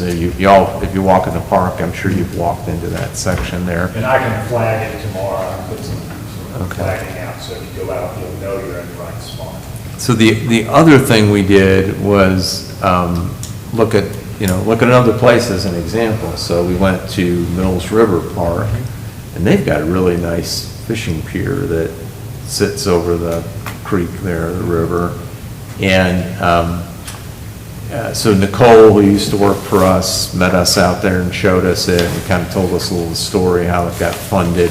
It actually got funded with Fish and Wildlife Resources had a grant. We've checked it out, and they don't have any money in it right now. Yeah, and it built it and helped with some maintenance too, which is like a great deal. But it's a good layout. In the packet, you've got this, behind the memo, there's this accessible fishing piers and platforms. And that gives you a little bit, if you go to like page 9 in the packet, that gives you a little bit of an idea, it looks like this, of how that could be laid out. There's a lower inset of the pier. And it doesn't have to necessarily be something this big, but if you get a chance to look at Mills Rivers, it's nice. Yeah, and it's not, I don't think it's too big. We might, if we wind up building one there in our park at that location I mentioned, it might be a little smaller than that, probably not significantly. But it's a nice handicap accessible pier. It's got the lower section there, so you could fish off of it. The challenge of doing this will be stream bank stabilization, and sometimes we get some bad flooding in there, the bank comes up. So the bank and the pier being reinforced properly, and there'll be some permitting too, because we're going into a waterway. So I do not know how much it costs to do this. What we wanted to talk to you about was, if you're comfortable with that location, then are you comfortable with us trying to get some type of ballpark of what it might cost to do that there?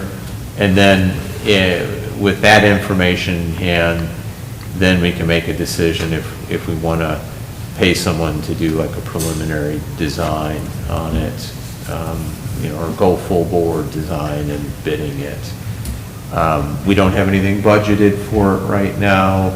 Obviously, we could go to unassigned fund balance, but we wanted to look at our budgeting it in the next budget year under CIP,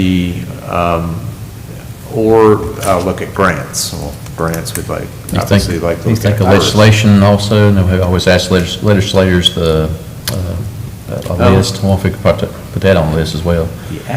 Yeah. Because I know sometimes they have That's good. extra money, little buckets here and there. Even some ADA funds, Yeah. something, since this is. I figured that the legislators would really ADA eat this project. up right here. Yeah, that's a good idea. Yeah, I hadn't even gotten that far with this. We thought about CIP, fund balance, grants, but that's, yeah. Because I think I'll that'd make a eat note this up about pretty that. good. But you'll I was need going to have Greg talk about some potential grant sources that might be available, but I'll put that on the list then, for our legislative. Either way, I think you got to give them a Support ballpark, so you probably have to move forward with it, just to give them a price. Yeah, right, right. So the North Carolina Division of Parks and Rec is going to be releasing an accessible park grant this coming September, and the application is due by March of 2025. It's a maximum match grant, so you could request up to $500,000 on a project, but it's $1 local match for every $5 that you will award. So a 20% match requirement locally. Also, it has a component that requires a public involvement or input session through the process. So that's something I've spoken with Blake Kevington, who's our Recreation Resource Services, and he strongly recommended that you get that included in the process, that those grants that committed that had a better opportunity. Also, you must own the land site, so that's not an issue we're looking at, and it also has to be open for public use for 25 years. So again, that's not something challenge-wise that we should see. I spoke with Jeff Ferguson, who's the civil design engineer with the North Carolina Wildlife Commission. They worked with the Mills River project, and as Mark had mentioned, that grant has sunset, so there's not funding there. But he did offer to have their team come out. They usually send out some biologists to come out and look at your water quality, and some engineers to come out and look at your site. Sometime in the fall, they would like to, get it on their schedule to come out and take a look at our location.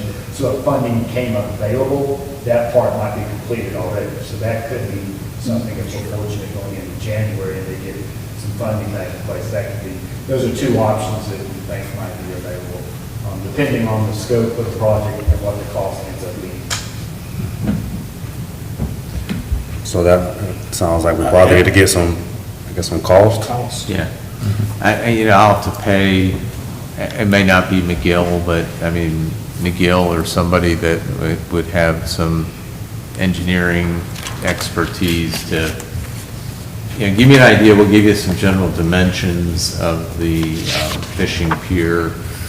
And then for that size, that location, and stream bank stabilization and permitting, what might be a ballpark? Of course, it's got to be bid, and it's, we could get bids that are less than that estimate or more, and it's got to be fully designed, engineered, so that, yeah, we can move to that. I may have enough in our, just professional services line item, with engineering to just cover that without having to appropriate any more money, so. I haven't seen the site. Does the river have to be dredged in that area to get a larger hole? I don't think so, but it's always an issue with just the way streams are, and flooding, because they're moving sediment, as it floods, and, you want your stream to be meandering, so it's moving those points. It might, I hope not, but that's a good question, yeah.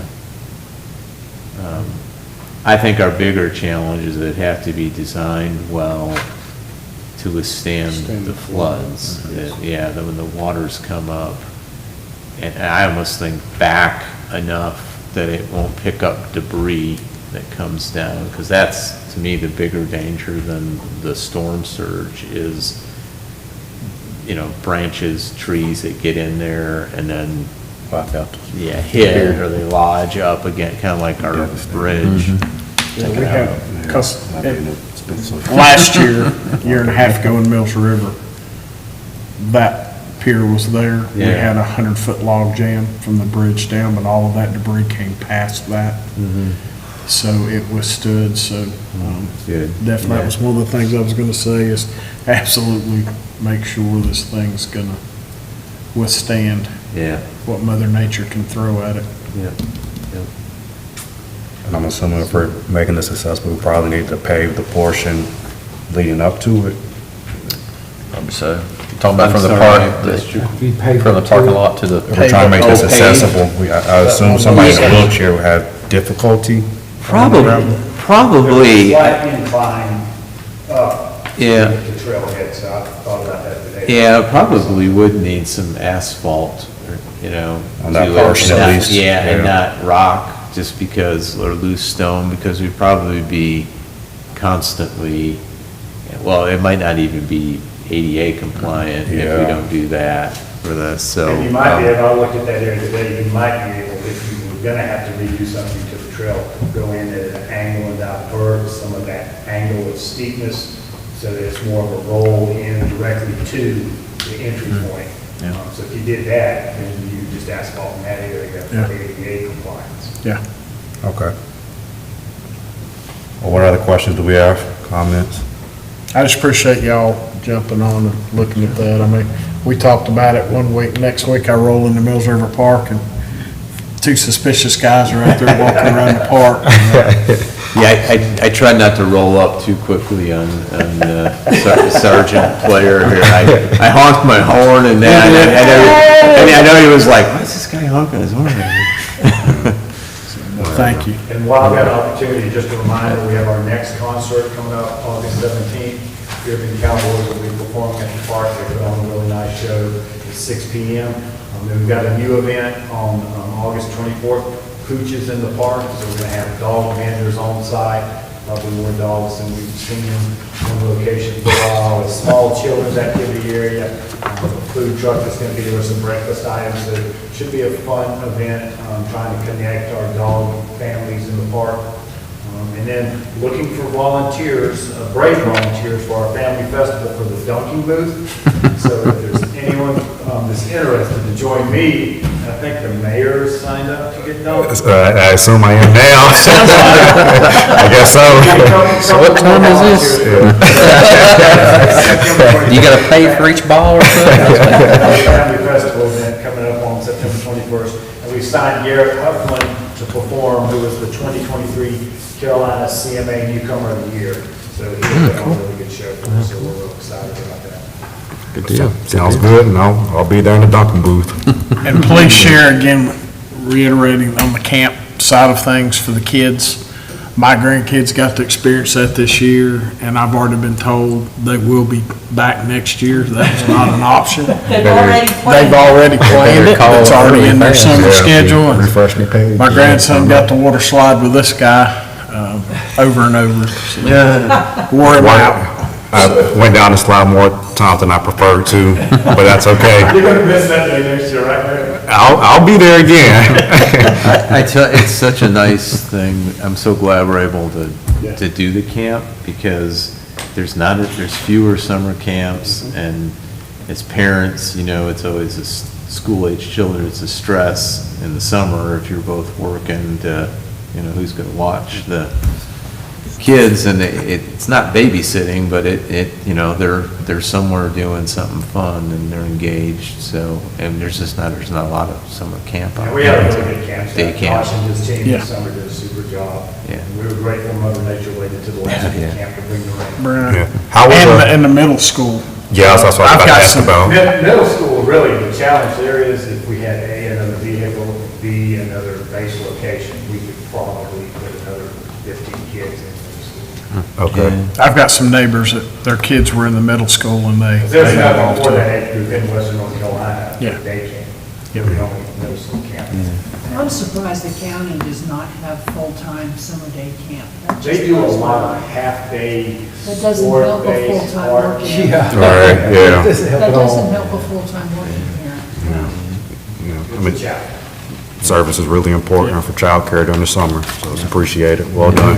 Yeah, thank you, Greg. All righty. And moving on to your report, Mr. Manager. Okay, thank you, Mayor. So Town Center, we're continuing to get interest, and I hope we can get beyond interest to more serious discussions and getting a proposal.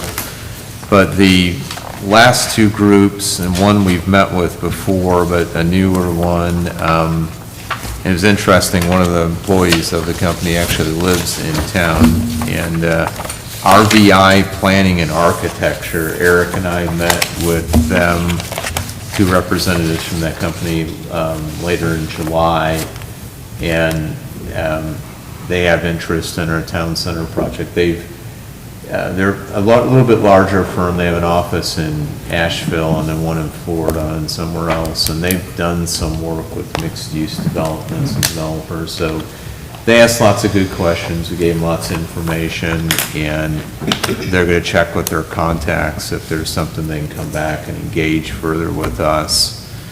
A second one, and it's one I've talked to you about before, a broker brought it from Realty One, Ben Graham, and he had 3 clients that they own some restaurants and other properties in Asheville, and I mentioned to you before a couple of the other retail, they were like retail strip type of projects they've done. I can tell you what they are again here if you want to know that. We had an initial meeting with them, and this 2-story or going to 3-story question came up, and they brought that to us. They wanted to meet again, so we met again just recently, and they hadn't met Eric, and usually I have Eric in these meetings to get into a lot of the minutia of our land use regulations, plus Eric's been working on this forever with myself. And they again brought up, and since before that, I reached out to y'all about the going to 3-story, and I heard back, and I know 3 of you were not in favor or prefer it stay no more than 2 stories. They brought it up again, and I knew we had a split council on this, not evenly, but, so I put it back out there again, and I've talked to some of you individually, and I know you're still kind of firmly in the camp of, and for a lot of reasons, not going above the 2 stories. So if that's the, desire of council right now, we'll communicate that back to them, that not comfortable going above 2. So I wanted to know, because I know there's some strong feelings about that, and I don't want to overstep my bounds on this. We are getting people coming to us, and that's one of the first questions they're asking. So anyways, I want to put that out there. I know I spoke to a couple of you individually that were, in the camp of restricting it to 2 stories. So, I'll share. I've spoken to well over 50 people in the last couple of weeks since we talked about this last time. And all I've asked is simply, what is your vision as a resident for Fletcher? Right. What would you like this to look like? And it's been things like quaint, the old town look. That's where the 2-story comes in, of keeping it storefront, 2nd story. A gathering place, over and over and over and over and over again. It was restaurants, food options where people don't have to travel outside of Fletcher or fight Airport Road to get, food to eat, anything. But overwhelmingly what people have said was, when you turn onto Howard Gap Road and you have the apartments there on the left, they feel like a building like that towers over. So I rode by to look, and it is a 3-story building, and folks are wanting to, not so much for the view from the conversations I've had the last couple of weeks, but more for just the ambiance and that's keeping that small town feel that Fletcher used to have right here on the corner where the clock tower is. Doc's old place, and those buildings were not, 2-story buildings that were torn down, but to maintain that ambiance of that small town feel. Somebody told me to go and look at, Fort Mill, South Carolina. And they have that 2-story town main street down through there that is really inviting. And so I went online and checked out some pictures of that, and that's kind of that feel that I like, is the Fort Mill, South Carolina look. And, so I just think I would like to see it, and the folks I've talked to would like to see it stay more with that small town and be unique from everybody else around us. Something unique, something that draws people locally in and people from out of the area in to come visit Fletcher and be a part of what's going on. So, thank you. What kind of challenges, remember when he went to the other developer, there was 2 things that sticks out in my mind as the challenges was the traffic study, Yes. and that traffic study is based off a 2-story then. If we go additional, will it not even make? That's my question right there is, it's a larger population, and they couldn't make it 2 stories already. And another thing was the clock tower, the right-of-ways in the DOT, and also at the edge of there where Howard Gap is, it's in the DOT right-of-way. Are we going to run into the same situation again? It's almost like we almost need to fix these issues first before we dive into it. Because I'm worried if we're going to get deep into it, how long would it work? Was it a year, 2 years? Or the other one was, we narrowed it all the way down, got so close, and then it's all blowed up. We got beyond the there's some screwy or, different there's just this like weird little chunk Yeah, of like right the away by clock the. tower's yeah, by in the clock DOT right, tower. yeah, it's in the DOT Yeah. right away, yeah. And it comes over a little bit there. We got past that with the prior group that we negotiated with for a long time. Could it be an issue with another one? Yes. They do notice it when we have conversations. We could go back to DOT. DOT they appeared to be open to selling it to us. They wouldn't just deed it over. Like that one, I guess, has enough value, that little chunk there. We have to go through their process of getting a appraisal on it and like purchase it from them. Our bigger challenge is they've kind of changed positions back and forth. First, they say, this is the process to acquire it, because you're the adjoining landowner, and they have a very detailed process. We're that. But now, the conversation is, well, we may do XYZ improvement on there at some point, and we want to hold on to the right-of-way. At first, it was, well, we might do a roundabout, and then, the general sentiment is a roundabout, people weren't thrilled trying to do a roundabout right there. I mean, I think you'd have a heck of a time doing it unless you had maybe some other busy. close by. Yeah, it's just I the think a speed roundabout and with all the the. red lights up through there is gonna back up that roundabout and really. Only worse. Yeah, you gotta design them right, otherwise it makes a real mess. I mean, if they're done right, they work, and they are pretty efficient. So they're holding on to the right-of-way, and they'd say there's a process.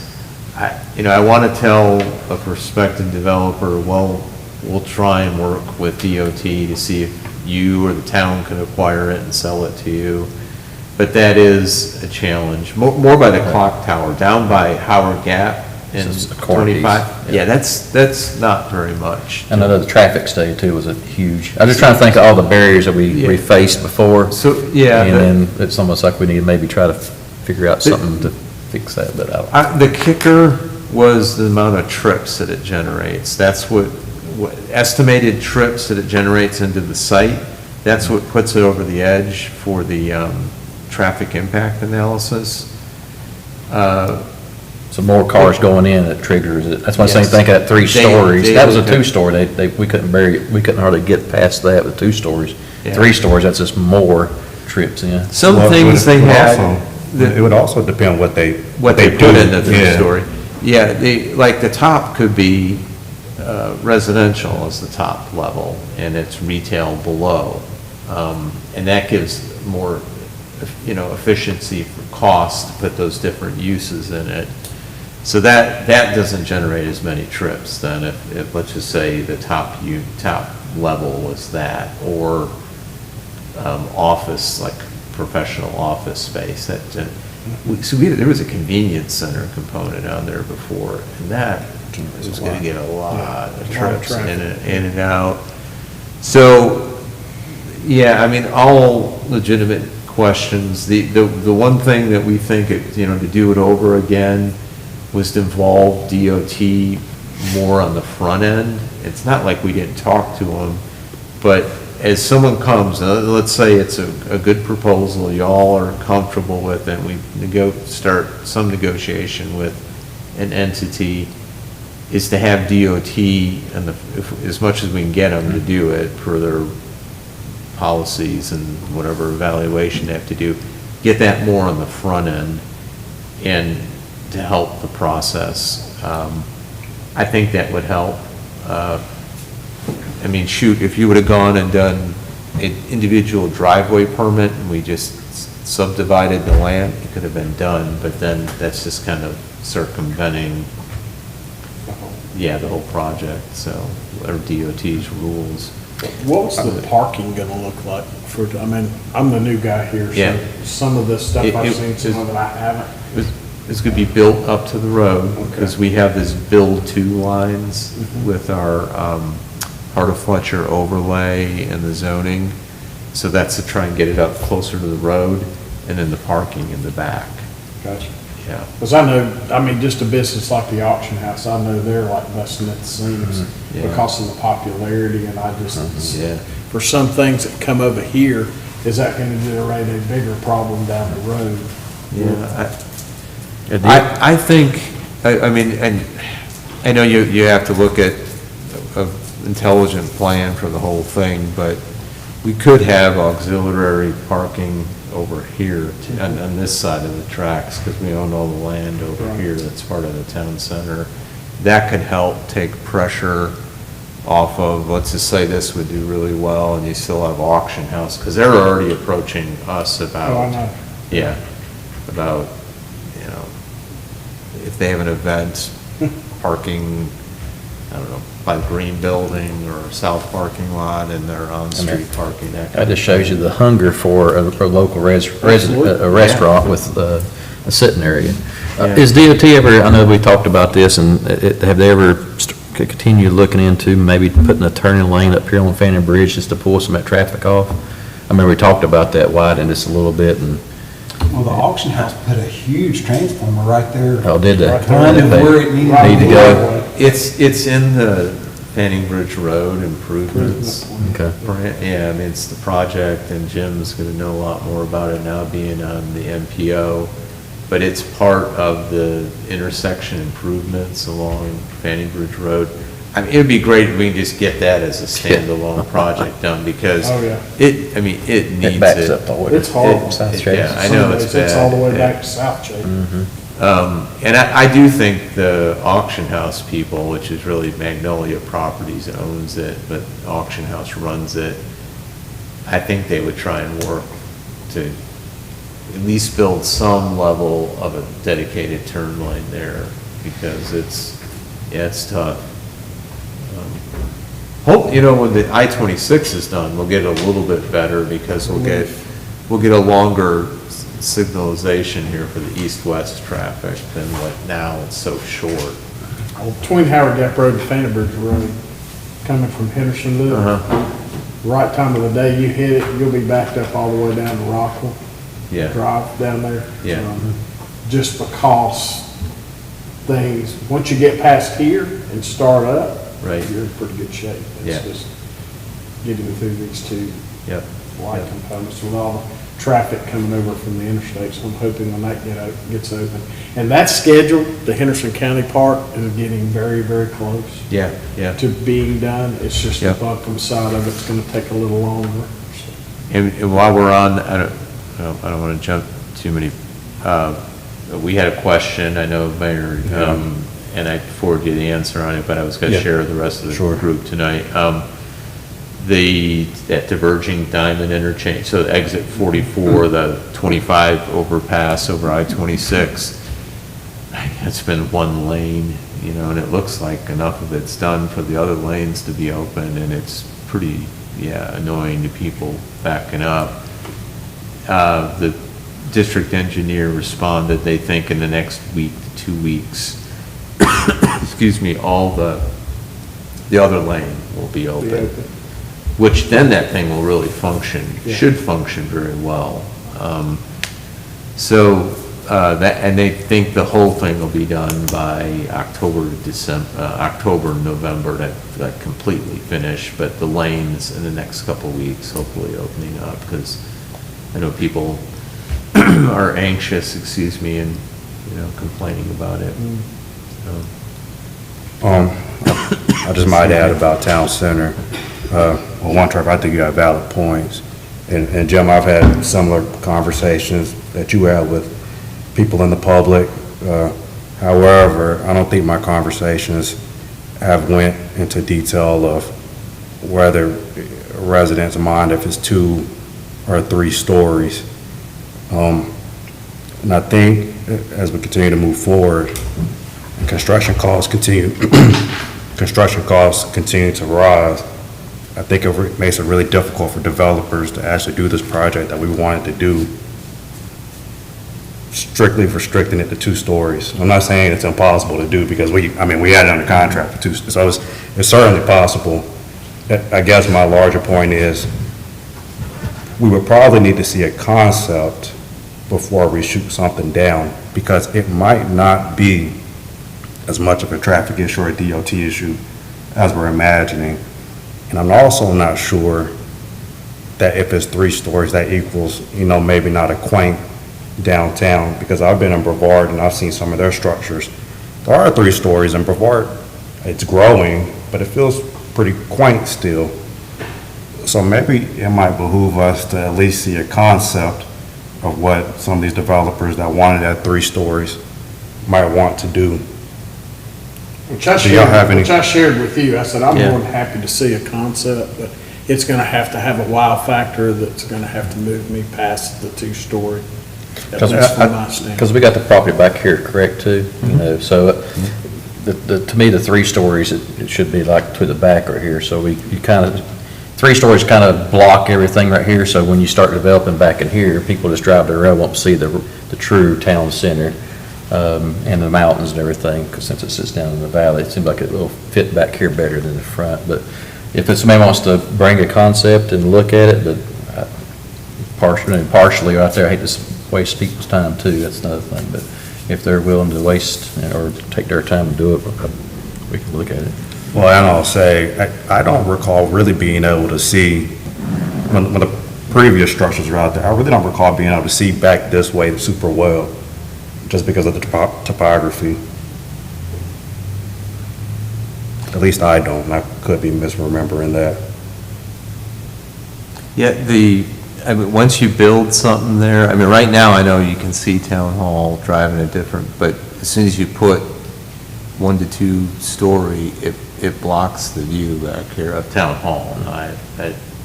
And part of it's because our elevation drops down here too, from 25 down. But we actually even had a 3rd one today. Eric had talked to him about a week. He didn't know what the guy was coming to see him about, because he was very not saying what is this that you're interested in, and because sometimes when they're putting these deals together, it's competitive and they don't want others to know. And it wound up being interest in town center property, and one of the first things he said was, would you all consider 3-story on there? And he's like, well, we're going through this thing about, is it 2 or 3, or do we limit it? So, not very just initial conversation. No, I don't know. I don't remember what the next steps with that individual was. And he didn't know what property this guy wanted to talk to him about when he came in. I think it was like Friday he talked to him. So late Friday, I believe. And so anyways, the way we left it, unless y'all don't want, to look at a 3-story concept, was we're kind of stuck right now on this. Or if you can bring back something that wows you, or that has the right look and potential for doing well and have good uses in it, like what would be the potential tenants, don't bother coming, because, it's already, there's mixed feelings on how to do that, so. See, I think a 2.5-story building with a rooftop restaurant bar on the top would be great. But, that's just. Those are popular, yeah. So that's considered what, a 3-story though? Right, but that 2-story, there's not that Maybe solid. stepped back or something to that effect. So I'm definitely open to A concept. well, I'm open to see what the 3-story would be. But it would have to be something It's gonna pretty have to good have- it's gonna have to have it, to be, either residential or a rooftop bar, eating area, something to that effect that I think would add to, like Bavard. I like their little area. I like Brevard too. Yeah, downtown. So I think it might be beneficial to. Shine has a small, Shine, like yeah, that, downtown. downtown. Yeah. Yeah, it's nice. So it might be beneficial to, it doesn't sound like we're all opposed to at least seeing concepts for I 3 would say stories. concept, but just remember, there's still property behind us too, Yeah. that can be used for things like that. These folks have expressed interest, this last one from Realty One, on the rest of the property too. I've sent them it's old now, but our appraisal information on the rest of the property, it would have to be updated, the appraisal on that. I mean, shoot, the appraisal's getting old See, on this. things like property. that, I feel very comfortable be more. Yeah. Because if you look right here in the front, you got historic buildings that's not going to be tore down and does not match. You put a big 3-story building over here and right across is a 70 model plaza, it looks like a eyesore. So it just don't match the Fletcher field, but as it goes back through here, I figured you could make it match. One particular person said maintain the old town vibe of Fletcher. And that, when I look across at the old dealership and the old feed and seed across the street, that's a more modern building, but that has the character still appearance of that style building along that 25 car. So it's nice they were able to save or incorporate and renovate the auction house Yeah, building. very I- nice. I think it's great when they do development, if you can, an existing building like that.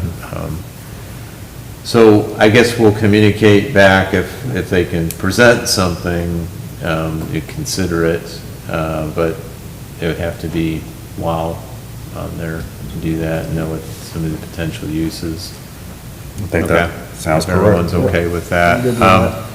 The, one thing I've been looking at lately, and this can be a discussion for another day or agenda item, we've never had a farmer's market here, and I was starting to do some research, I was gonna do some more if y'all are even remotely interested Oh, in. small farmers market? Yeah, I think everybody, And like, I mean, I wouldn't anticipate people to be opposed, but I'm talking like doing it on town property somewhere, and it, it may not be here forever, or it might not do well or do great. We've got, the area between the green building and our old police department building space over there. Parking's not perfect, I know, in this whole stretch. The park's phenomenal, the big park, Billmore Community Park in the back. If it was timed with activities properly. The Meritor property, I'd like to, but it would need work on there in the front to do some grading, elevation. And this is already kind of graded and everything. A big good spot to start, I mean, and see Yeah. people, a lot of people come flock to it, and okay, now we got to expand it. Yeah. I like that. Yeah, I mean, people could park at the park and walk there if Yeah, they needed yeah. to, or. They can park right here. Yeah, right here on the south side. Yeah, of town or here hall. and walk over, Yeah. true. And make it the type of structure, it could be multi-use, so if you had the farmer's market just on the weekend during the week, Yeah. it could still be for park activities, some, I don't know, Zumba, whatever, go outside, put them underneath the cover where they're out of the sun, but use some outdoor space and utilize that for. Yeah. I'm just shocked we don't have, I mean, our Flat Rock's got, Well, Mills River's in the process, they're looking at a facility to locate there, that's Yeah. at the elementary school. So I called the Ag Extension, and, because they're involved with facilitating some level of coordination or expertise with, so I got a contact there, she was out of the office, I'm gonna try back and talk, because they're involved in some level of coordination with the ones that are in Henderson County. So, okay, good. I'll continue on that and see if we can come back with maybe a location and parameters and interests, when there's interest. Thanks for bringing that. Yeah, Sure. that'd be great. McGill Associates, they did a proposed schedule for the consulting work they're going to do on preliminary engineering kind of questions on the town center property. And I emailed you, and you got a hard copy in front of you of a proposed timeline for their work, because they need to get going on it. It's included in our current budget to do this. So it would be starting, obviously, basically now, and then going through January, February, maybe February more of 2025, to get hopefully a good final draft that you'd be comfortable with. So this is going all the way from the stream and wetland delineation, and then preliminary jurisdictional determinations, that has to do with the wetlands, to a preliminary design in different phases of what they need to look at in that, to a draft and then a refined draft.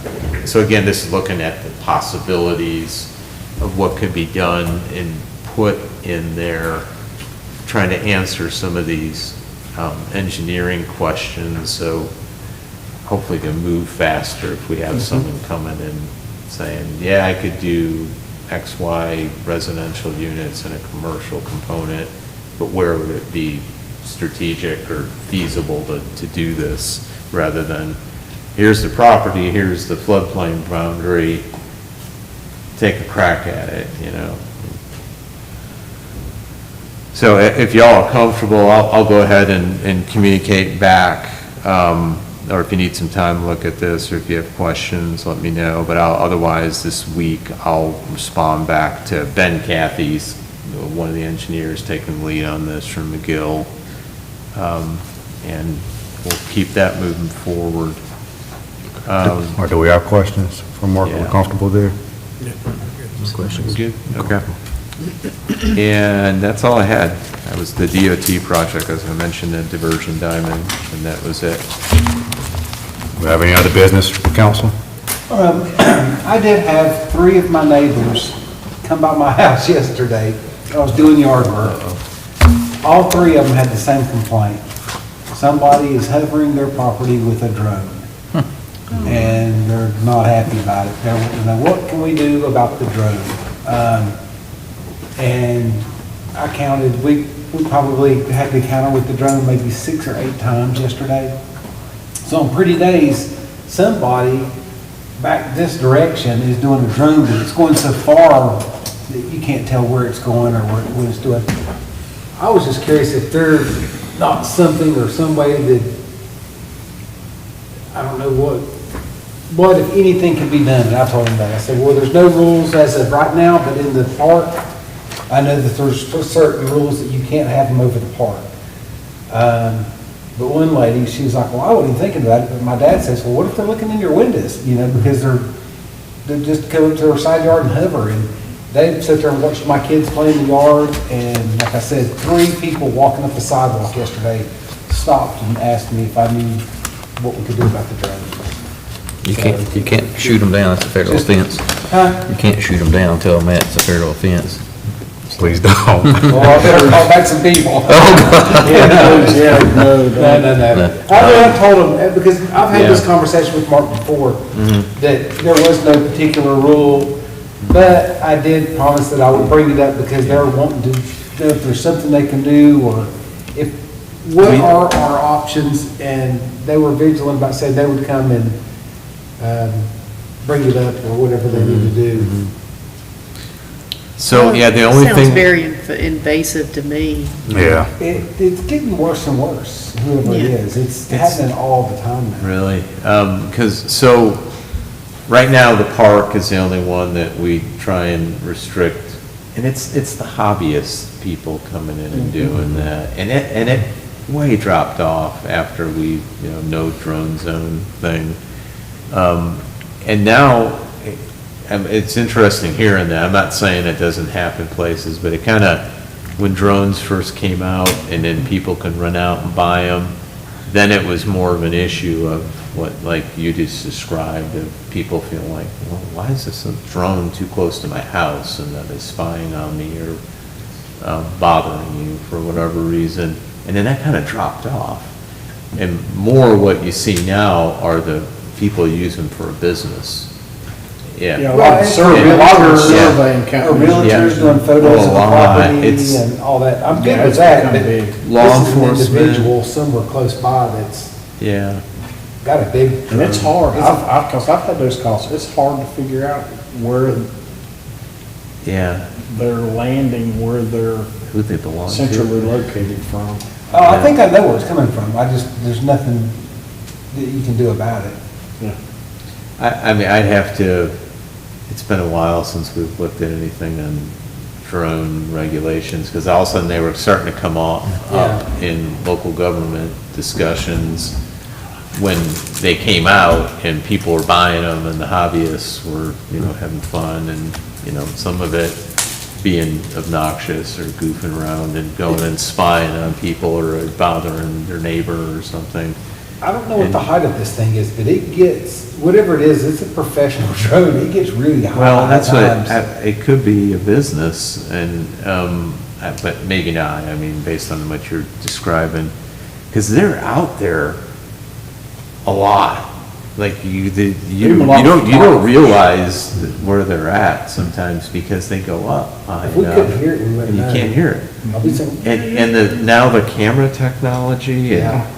I mean, I don't know if Trevor at fire department uses them too, but, or anyone else knows more about drones, but. We have the Jim- sheriff's office. Yeah, Yeah. and Let's use wow. services a lot. Surveillance. Okay, the things you can do to surveil, they get at a corner and they get up just high enough, you can't hear them, but they're not that high up there, you might not, it's hard to see them, and they could be watching. that may be what that is. I don't know. Yeah. It's possible. So I don't know, I'd have to do some research about, like other regulations out there, and I don't, again, it gets hard for the police to show up if they're somewhere they're not supposed to be and find out who the drone belongs. I mean, typically, they leave after a while if you see someone agitated there and they don't Well, this one's been stay. there for months. Yeah. And so it's not, I don't think it's just gonna go away, but Yeah, okay. I'd hope they got bored with it. We'll see what we can by find now. out, yeah. But like I said, I had 3 people walking down the sidewalk coming in my front yard, so. Yeah. Okay. Maybe in the meantime, we could, like, do some public information about at least being mindful. Yeah, for our newsletter. Yeah. Okay. And I'll talk to the chief too, because he may have more up to date on what's going on with, regulating these things, privacy, stuff like that. I mean, I wouldn't, who would like someone's drone hovering close over your yard? Yeah. All right. Any other business from council? All righty. Do we have a motion to adjourn? Motion. We have a motion to adjourn. Do we have a second? Second. We have a motion and a second to adjourn. Any discussion? Hearing none, all those in favor of adjourning, say aye. Aye. Those opposed, we are adjourned.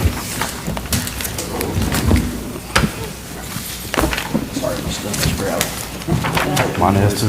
We've been.